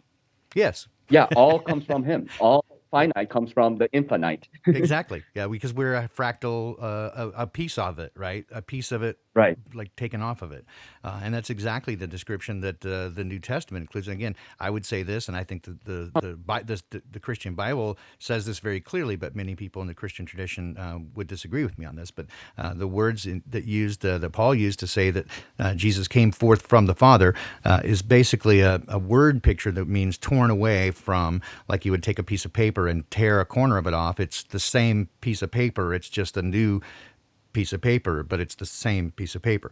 And that's he was torn away from, taken out of the Father. He came forth from the Father, Right. and that seems, and that which means again, there's this is why they would find this heretical. That would mean he's a created being, in that he, in some sense, was not pre-existent, but if he existed with the Father, and that's what also it says in the book of John, that he existed with the Father before.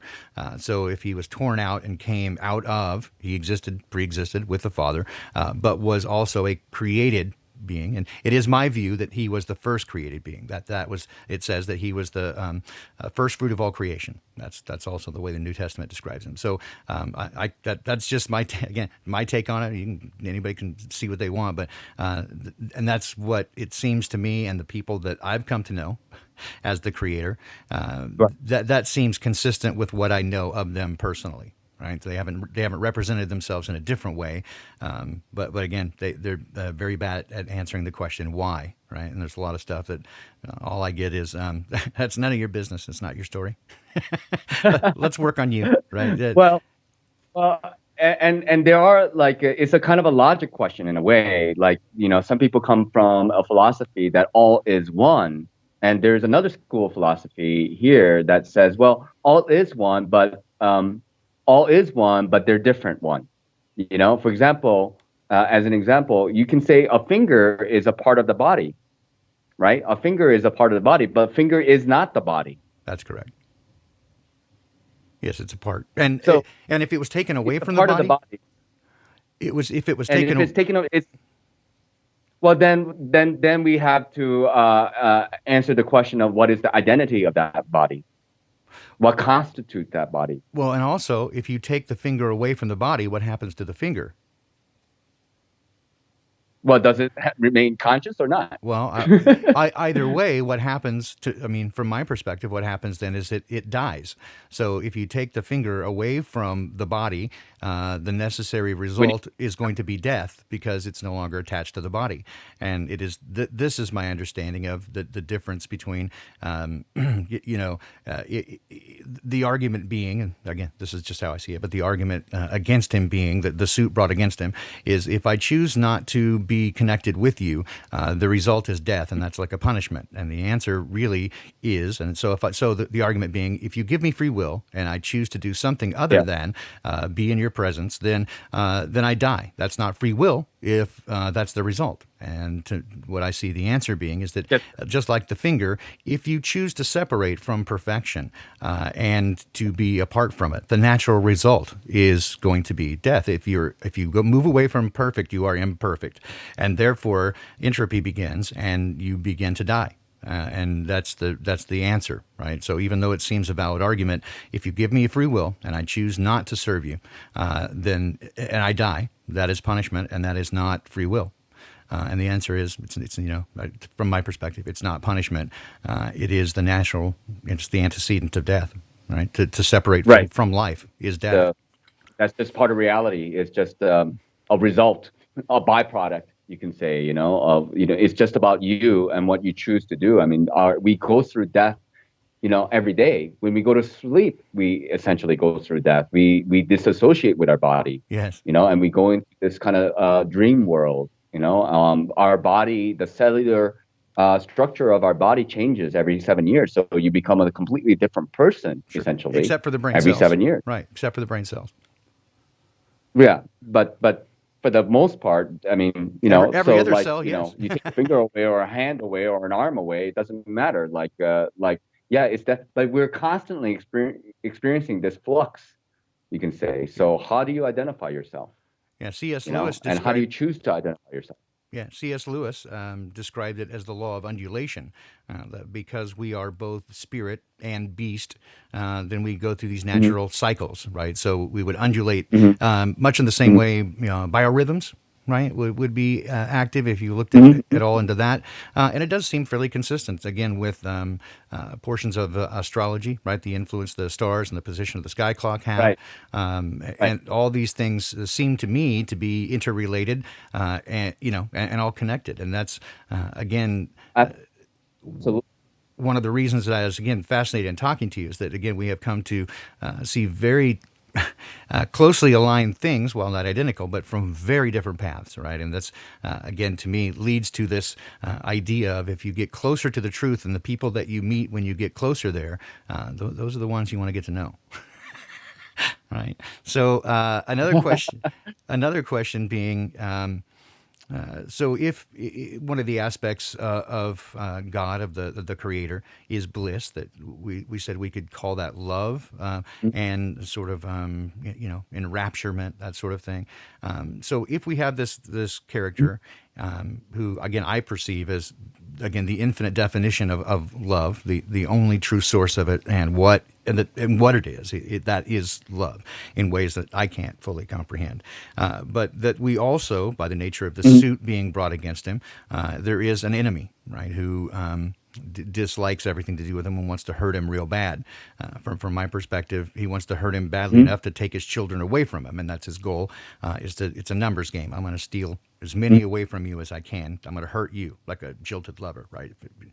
So I'm going to hurt you to get back at you. In your tradition and from your view, is there an evil being, or is evil a concept and an archetype for the shadows within us? How do you see it? I believe evil exists and doesn't exist at the same time, and it's a very. I know this sounds a little bit cop out ish when I say that, but we make it real. We all make evil like a real thing, and it becomes kind of an entity of its own, and it feeds off of our lush for it to exist. And it's kind of like almost like an artificial intelligence to me, in a way. But if we change our vibration and we align ourselves in another way, I believe that evil doesn't have to exist. Some people believe no, we have to live in duality. I don't necessarily believe that. I think we could exist in a physical realm of bliss and the spiritual realm of bliss. But ultimately, when everything kind of condenses down to that absolute source of it all, evil does not exist at all. Absolutely not, because all is God and God is love, and all must be love. In his presence, sure. And yeah, again, Yes. yeah. So, um, okay. So, and then what do you make of if that is so, and that evil is a concept incarnate that we manifested into Hmm. being by the darkness within us? What then? Hmm. What then of people who experience for beings, not just I mean, from their description, I guess it would not be as simply a Like manifestation. demons. Yeah, not be a Wolves. manifestation Yeah. of their Well, own yeah, thoughts, but they are as real as angels. You know, I mean, they exist. I'm not denying that they don't exist. You know, and I'm not denying that they're not true to the individual who are experiencing them. Of course, they are real because every one of us are experiencing their own reality. So if your reality is full of demons and devils and all kinds of stuff, well, I mean, it's a very like chicken and an egg type of thing. Like, do you have any power or freedom to change? You know, but where are you in the evolution of things, right? so Like, so you do you believe? Yeah. and so if you were to define it then as the difference between do you draw them or do you manifest them by your negative thoughts? Which side would you land on there? Oh, it's a little bit of both because we have a collective consciousness that we have to kind of deal with as well. You know, like all of us are contributing to the reality in which that we have created. All of us are, and that's just in the physical terms. Like, you're voting with your money, how you spend your money. Like, what do you, where do you put your attention? You go watch TV, you go watch the news, the mainstream media. So everything we're feeding by giving attention to, actually, right? So if you live in a state of fear, and especially now with this pandemic and Mm-hmm. everything, and you buy into that, then you have no choice but to live in fear. You are confounded by the belief system that was kind of fed by the mainstream media. But if you choose to look into it, and it's just like Dorothy, unveiling the old man, behind the curtain. He's just an old man pushing buttons and pulling levers. He has no power, but he gave you the illusion of power. I think that's kind of the thing that's going on. That doesn't mean that that thing that you see isn't real. It's scary. Yes. Oh my goodness. And it seems like it's got all that power, but in the end, there is no death. So everything that you're afraid of ultimately comes to that point. The the separation of identity from however you identify yourself with your body and your mind. And again, this is where, to me, again, what much of what you're speaking there resonates as truth, because I have long said that to me the opposite of love is not necessarily hate, but fear, and those are the two Mhm. sides of the coin: is love and fear, and those equate to life and death. So you have love and life, and fear leads to death. Each one leads to, it's the antecedent of what follows. One of the things that you mentioned in your awakening process was a big turning point for you was the Mandela effect.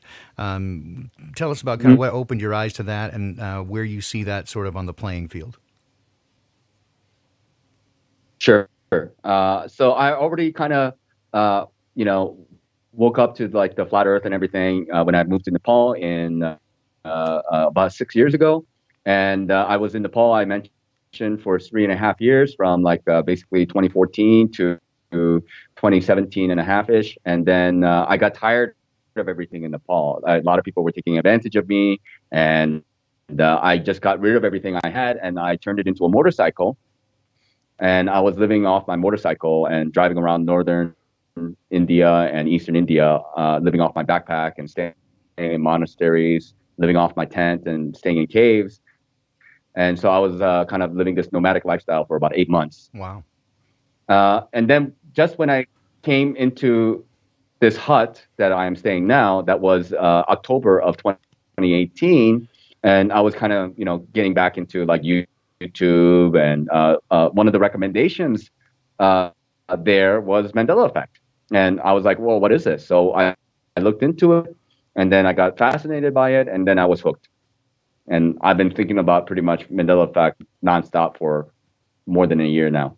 What do you speculate is the cause of it?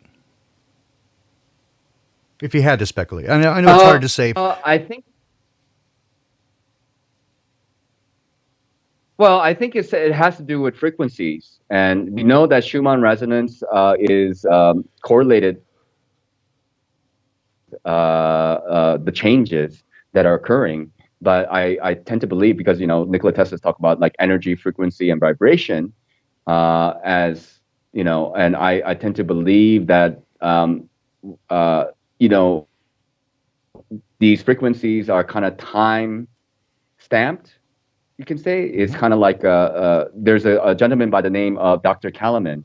He is into Mayan research, and he talked about how there are frequency changes that is kind of uh, uh, documented in the Mayan calendars, and then there are nine steps, like those pyramids. There are nine levels, and we are at the ninth level. So the frequency, or the amount in which the changes are happening, is increasing. And I tend to believe that it's kind of part of the nature in which that we're living in, that all is change.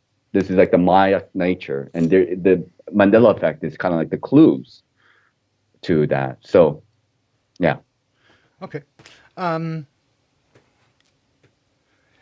If you had to share with, if you had one message that you would want to give to people, for them to, a piece of wisdom or advice that you'd want to give to people to help them in their process or journey, or warning, or whatever you want, what would that be if you wanted to broadcast a message? What would that be?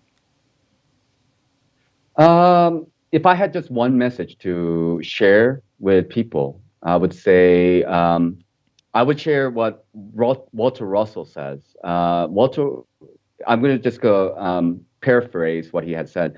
Meditation is the most important of all the functions of human life, which further human progress. Meditation is communing with God for the purpose of working knowingly with God. So, with that in mind, I believe that whether it is prayer or meditation, however you want to, name that um, practice, I think that's a very important part of every individual to be, in that space, in that moment where they're with God alone.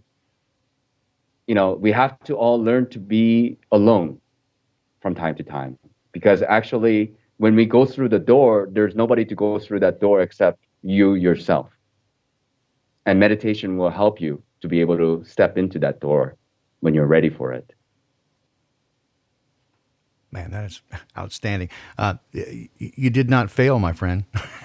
That's an outstanding message, and Baldini agrees with this message. That was awesome, man. I'm so glad that you joined us today. We are now, let's see, about an hour and 40 minutes in. When I was putting this show together, I named it On Top of the World. And as I was kind of doing some show prep, I came across the video of the same name from Imagine Dragons. And I guess I had Mm-hmm. forgotten that I had watched it before. And just from the outset, I thought, oh my gosh, there's some really interesting. They didn't miss a trick. They put a bunch of stuff in there. And I thought I might break that down for you guys. It'd probably take 15 or 20 minutes to do that and sort of break down the video. So if you guys aren't bored, first of all, in the chat, tell me if you got to go. Give me a 1 for breaking down the video. Give me a 2 for you're done. Let's wrap it on a good note with this amazing chat. So. Tell me what you guys want to do there. And then for you, if you want to stick around and join me with that and give your comments, I'd love to have you. If you have to run and to take care of the goats or whatever. I don't, what do you do? Well, What I do you just do want there? to. Do you have a job? What's the gig there?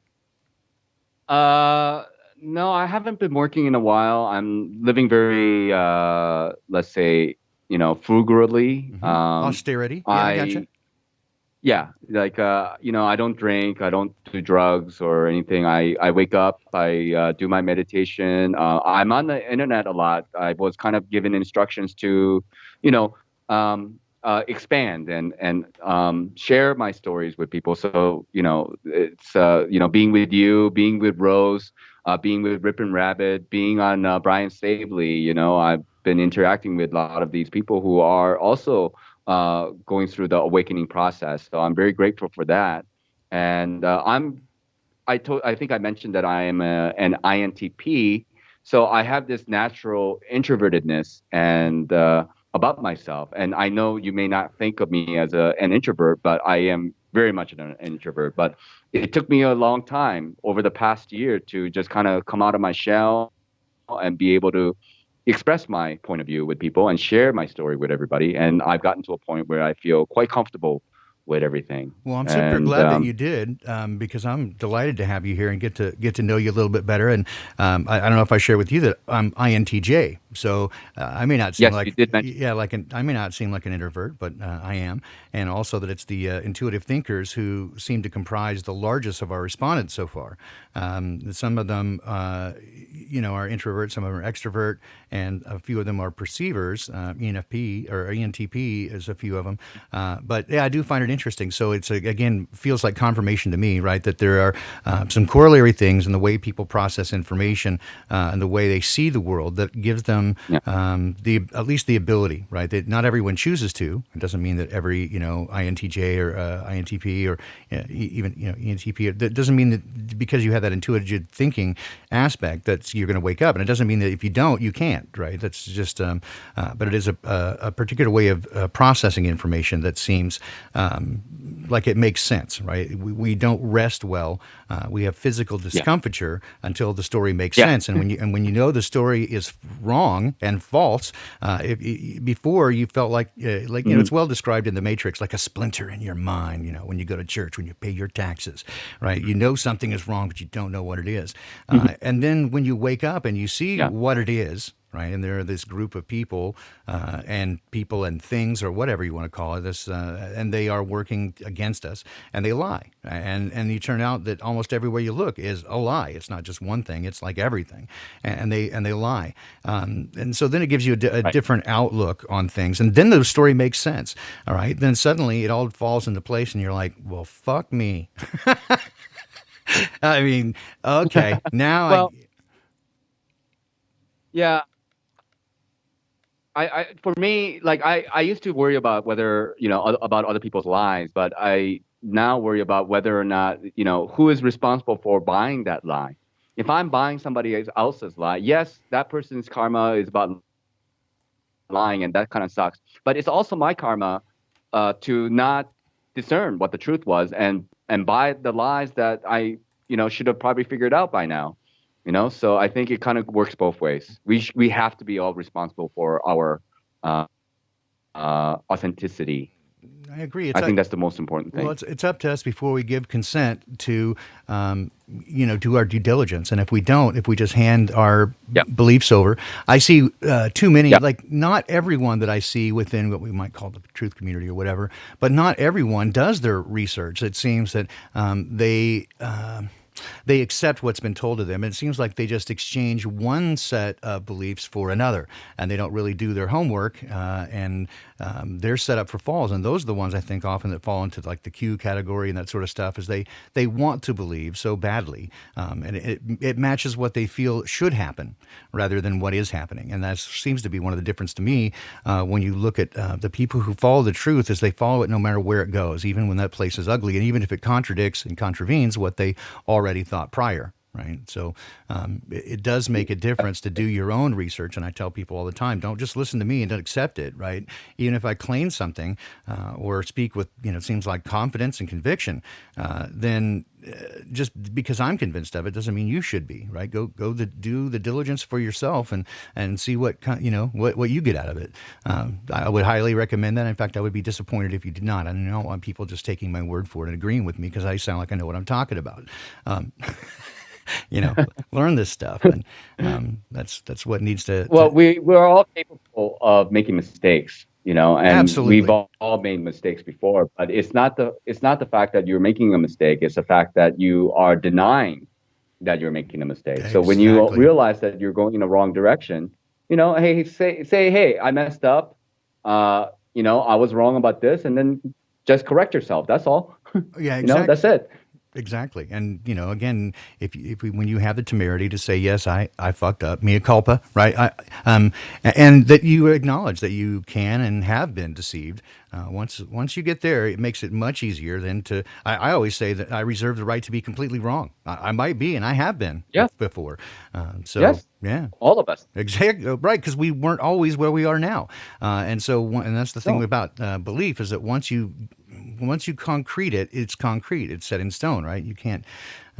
can't go there. So let me take a look. So we'll take a look at this video. I found it really fascinating, Okay. and if Well, you'll thank you very much for having me on. I'll join you on the YouTube chat over there. But oh, I perfect. really Okay. appreciate you interviewing me and having me on and letting me rant about my life. I loved it, man. And anytime, just again, on or offline, it's a pleasure to get to know you. And again, I love it when we get to similar places from different ways. That gives me hope, right? So it's a pleasure to meet you, sir. Yeah. Pleasure meeting you as well, sir. All right. Thank you, Baldini. Hey, And thank I you. will be off. All right. Thank you. Take care. Bye bye. All right, guys. So, Nachikita, I really, really like what he brings to our community and to the world. And again, much like me, he doesn't feel the need to to evangelize or to convert. He's on his own path, but is helpful where he can be. And I think if that's I mean, again, some people who want to go, they feel it's their calling to red pill people. Get after. I mean, if that's if that's your thing, do that. All right, so I just wanted to go through this video a little bit. Again, I'm claiming fair use for this. I won't play any audio. I don't want to get any copyright strikes. But this is from Imagine Dragons. This is their On Top of the World video. So as you see, the kid begins. He's coming down the street on his little scooter. He's got a tinfoil hat. Looks like it's anachronistic, the 1960s. And so he comes up here. People are watching with fascination. Take a look at his shirt. When I first saw that, I thought it said snow globe, but that's not what it says. Snow guard, and again, hinting a couple of things here, and I'll show you in a moment. So snow guard, my first thought was, of course, I guess I should have an image up on it, but you've seen the azimuthal equidistant map that indicates that we might be guarded by a lot of snow. Well, in any case, snow guard is actually dragons backwards. So we have the reverse, the inverse. We're telling you a story here. Nachikita, thank you so much for being here, man. I see you in the chat. Again, that was just outstanding. So Snowguard, imagine as dragons backwards. You got the tinfoil hat. He's watching on TV. You'll notice that we have monolith here. Monolith. Right. That'll be important in just a moment. I suppose I should start. In fact, I'll back up and let me actually transition to this. This might help. I was on a Secrets of Saturn episode called Room 227 a number of weeks back, and we had a sort of an expert on Stanley Kubrick with us, although he did go more through Eyes Wide Shut, which is one of his final film, and a lot of intrigue that goes on around that. So we spoke more about that than we did the other things here, that Room 227. And Room 227 actually is a movie that was made. And you see this background of that carpet. That is from The Shining, another of Kubrick's famous films. And so let's see if I can, here we go. All right, so this is kind of a list of his films. We have, of course, 2001, A Space Odyssey, and this plays very heavily into this, right? We have Full Metal Jacket and others big ones, Eyes Wide Shut, his last one here. And so A Clockwork Orange, another of his famous films. All right, so 2001 A Space Odyssey was groundbreaking in a number of different levels. Of course, it was right before the moon landings, and some of his techniques were amazing. He did a front projection system, which gave a look. It used before they would use mats, which are painted glass, and they'd shoot the film through it and give a sense of a background. Here, they actually had a stage set up, a small room, sound stage, and then a screen behind the actors, and would project forward onto it to give the illusion that they were in a much bigger space. And he used this throughout the movie, as well as simulating gravity and weightlessness. And they had, of course, the monolith, which was one of the scenes in 2001: A Space Odyssey. Now, there are many people who say, and again, this is one of those things difficult to vet out, but there are those who say that during the early screenings of 2001: A Space Odyssey, there were many credits and thank yous given to the U.S. military for technology in putting this film together. And let's see, it says YouTube is not receiving enough. I hope my stream is okay. Let me know, guys, in the chat. Yes, the all-seeing eye on the screen. That's coming. And I'll try to catch that. All right. So back to 2001. So he made this. There was a lot of these credits to the U.S. military and different organizations there in the credits, and then those went away. This was just before the alleged moon landings. Well, here you see Stanley Kubrick.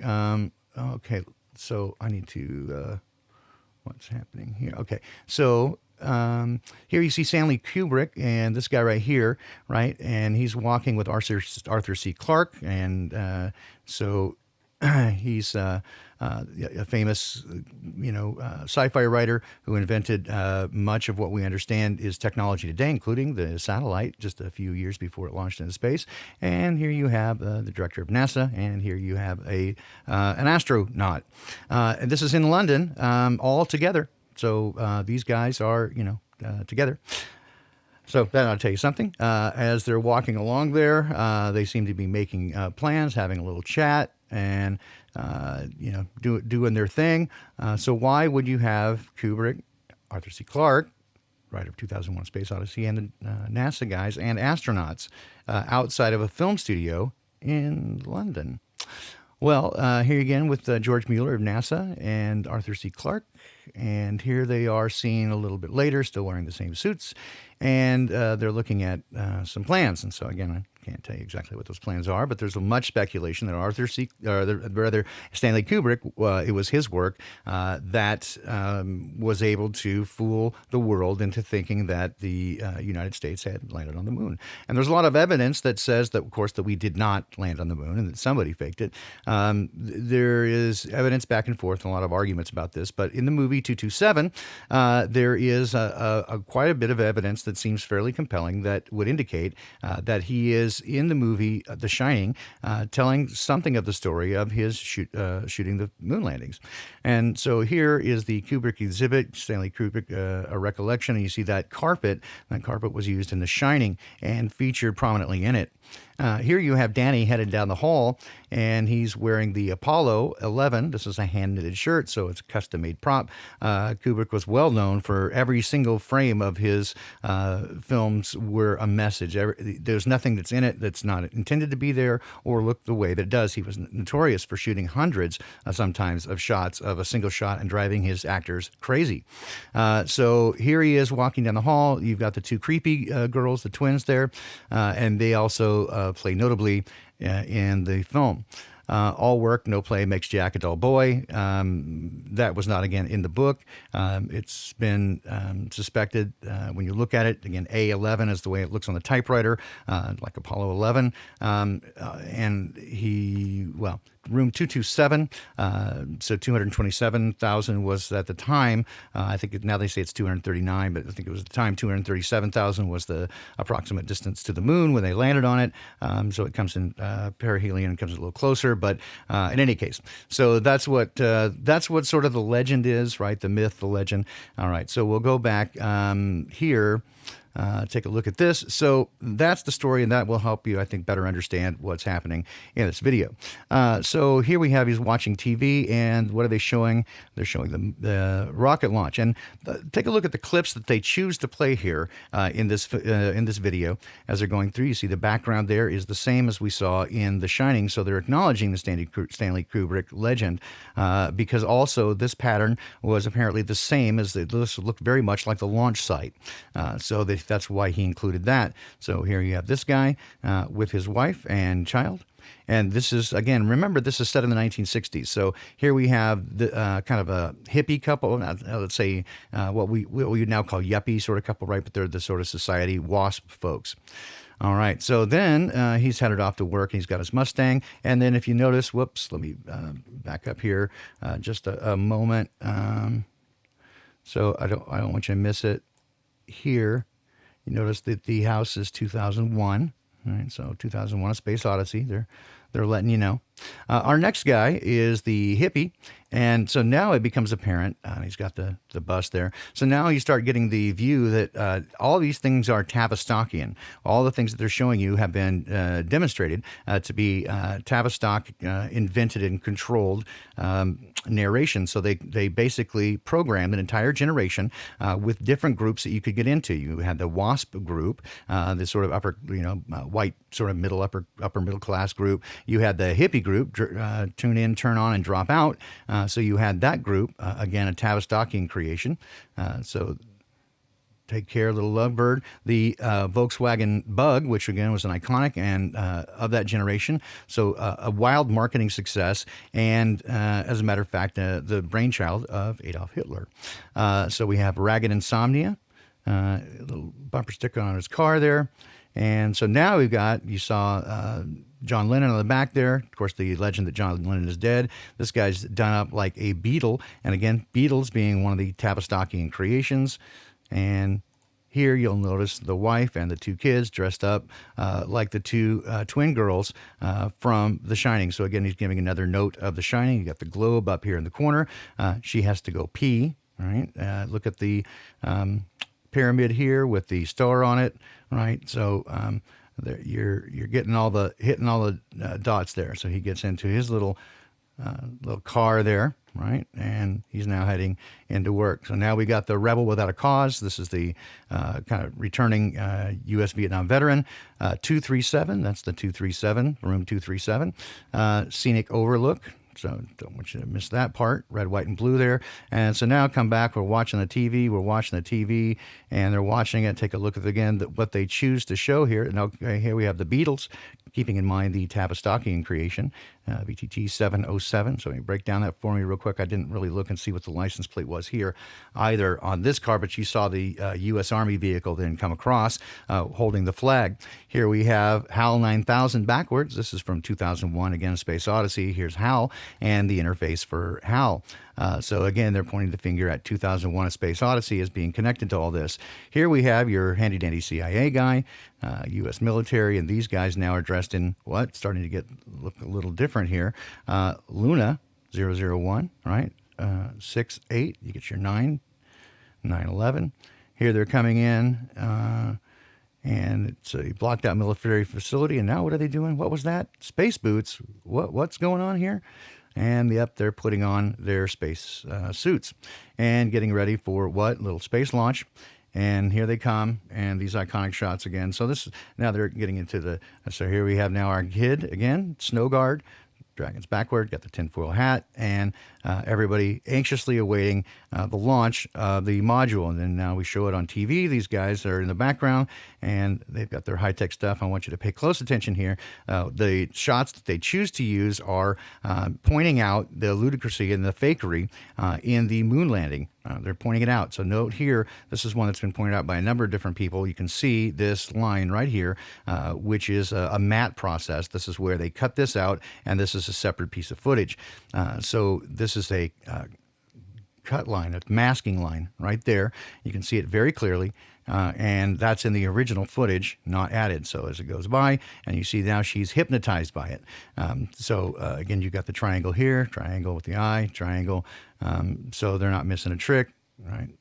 Take a look at everything that you see. Again, I just went through this basically one time before I showed it to you. I was like, oh my gosh, they didn't miss anything. And I'm sure I am missing a bunch of stuff here. You got, again, the triangle. They're now listening on the radio, and they're going to be, again, convinced that the moon landing was accurate because they heard it on the radio.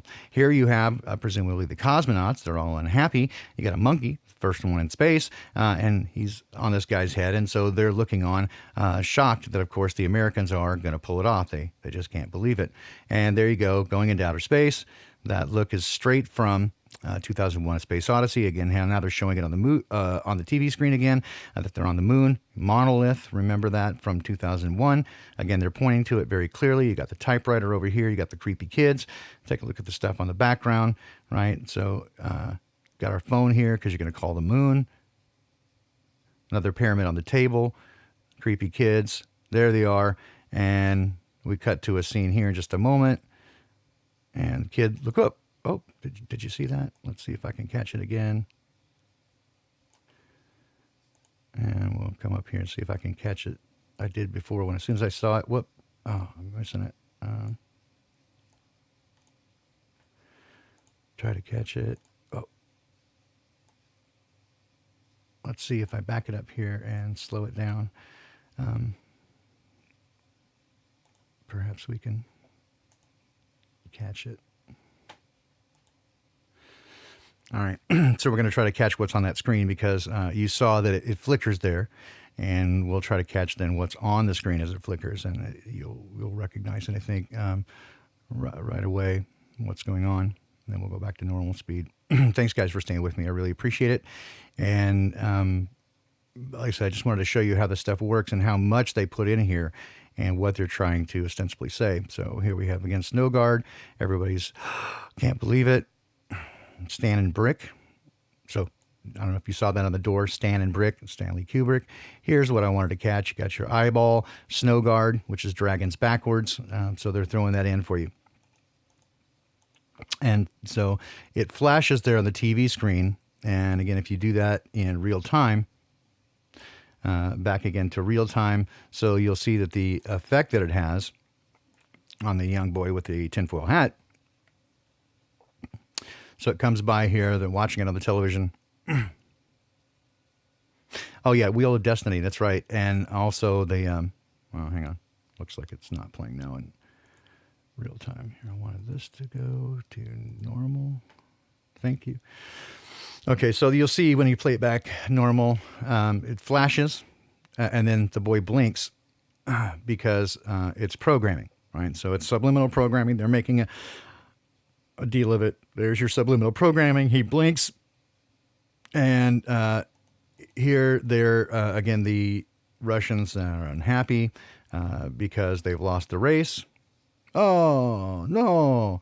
And he's here, and again, this shot has been.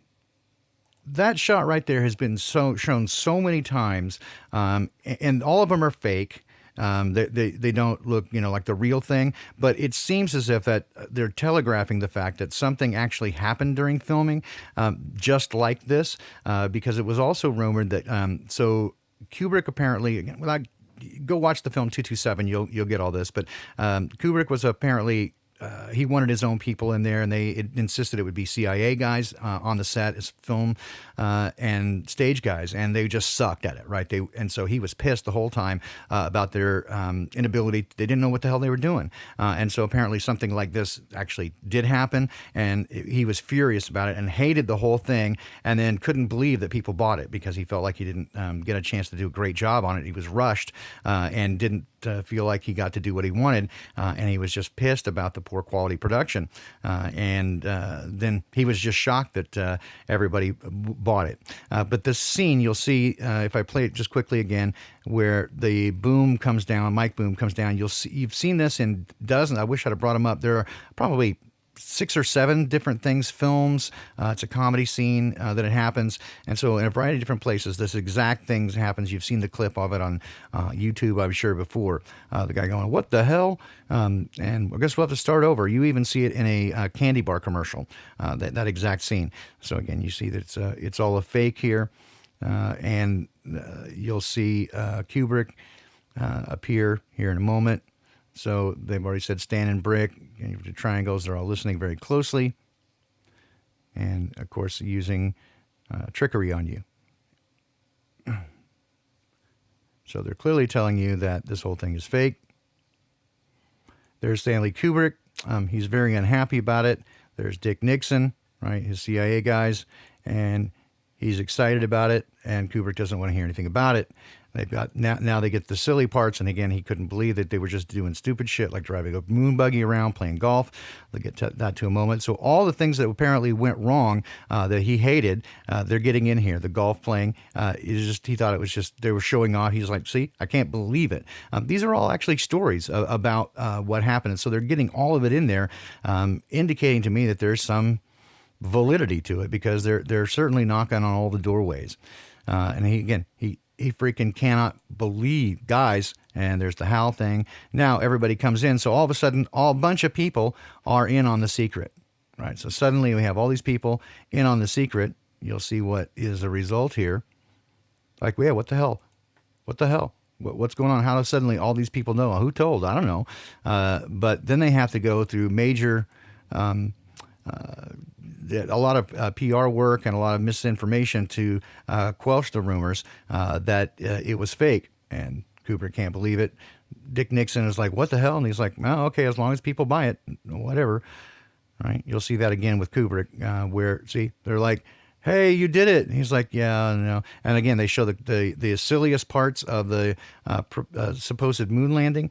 That is just ridiculous, right? Who tilted it? You can see there's clearly not a liftoff. It's just some little sparkler. Oh, I wanted to show you that. We'll back it up, and I'll slow it down here because it goes by real fast. Show you this.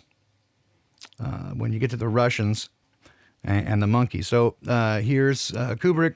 Again, he's unhappy about the situation, but it raises him to fame. And basically, as a result of this, again, according to Hollywood legend, he gets to have carte blanche and do whatever he wants, artistic freedom. And this is what led him into making Eyes Wide Shut. He was going to name names, and apparently he did. And in the first screening of his movie, it was apparently about half an hour longer and had some stuff in there that was people couldn't believe. This is what I heard. I can't substantiate it, but I heard it from some credible sources that people couldn't believe what was going on, that he was actually saying it. And then like a week and a half later, he died of apparent heart attack, and they cut a half hour out of the movie.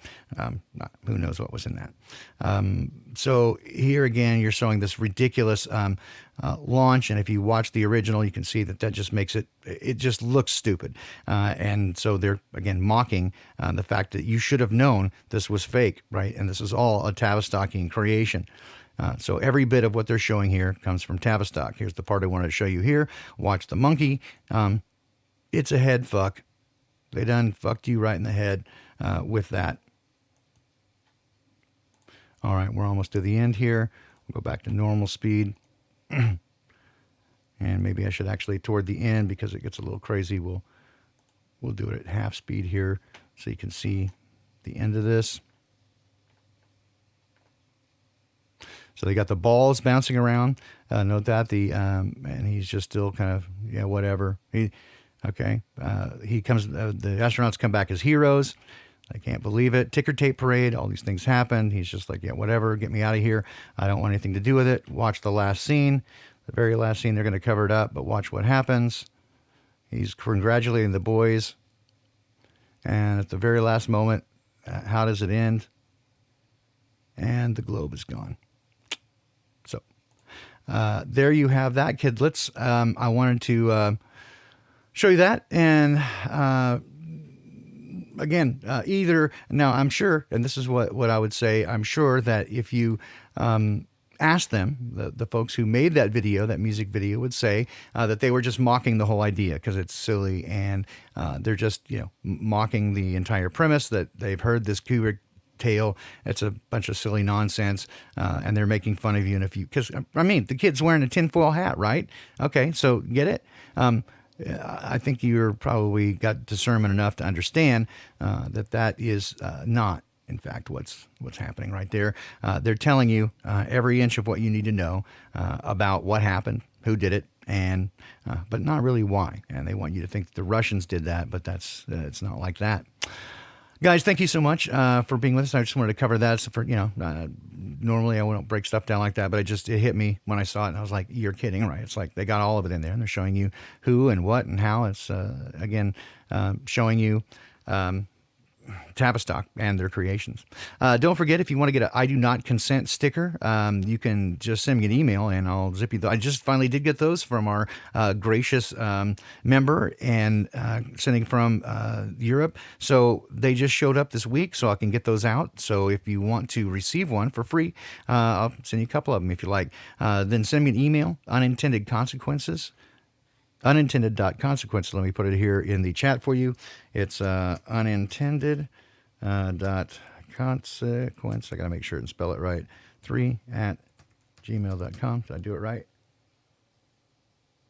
Pretty close. Okay. Unintended.consequences3@gmail.com. Send me your address and I'll send you a "I do not consent" sticker for free, just for being here.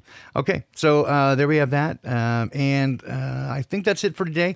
We'll be doing, make sure, put in the comments if you like the stories of awakening. I sure do. It really, again, gives me encouragement. I love hearing different people's takes on things and how they see the world.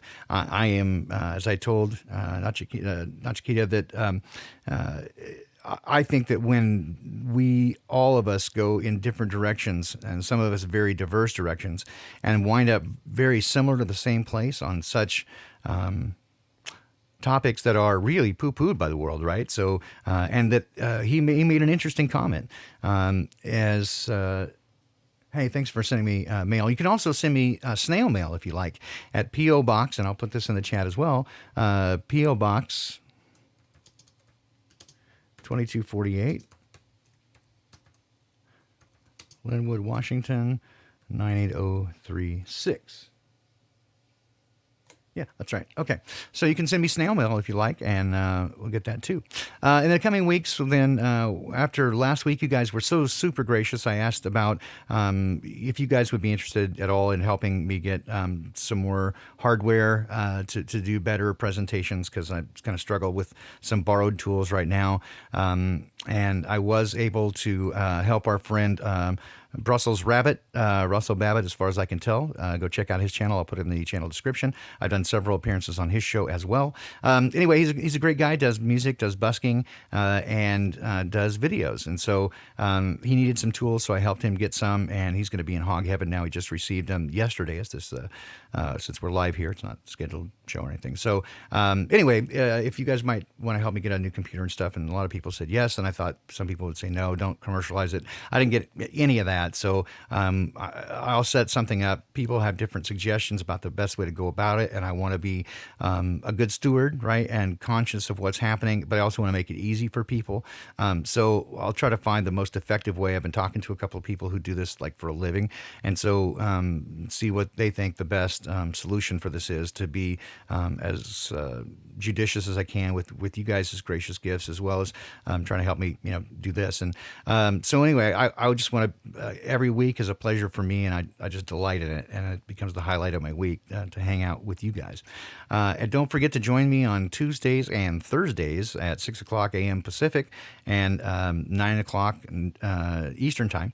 It's again that UTC -7, Tuesday and Thursday morning with Rose on Rose 777 channel, and I'll put that link in the channel description as well. Come and visit us live as we go through the news and other events of the day, and call out Poppycock, because it's poppycock. And that's a lot of fun, which is mostly lighthearted. We try not to get too dark and serious because, but poppycock is poppycock. All right, guys. So with that, I'll leave you. I got, let's see, as usual, I promised to play a little tune on the way out here. Let's see if I can find that for you. And we'll do this on the way out. Guys, thank you again so much for being just a part of this. And you're the reason I'm here. And we'll see you again next week. Thanks again.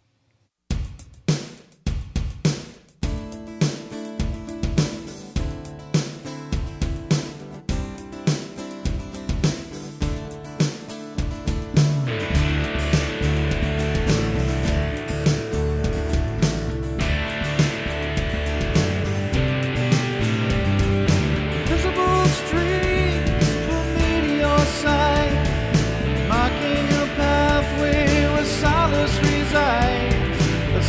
promises tempered with a burden of proof. Their hearts are sincere.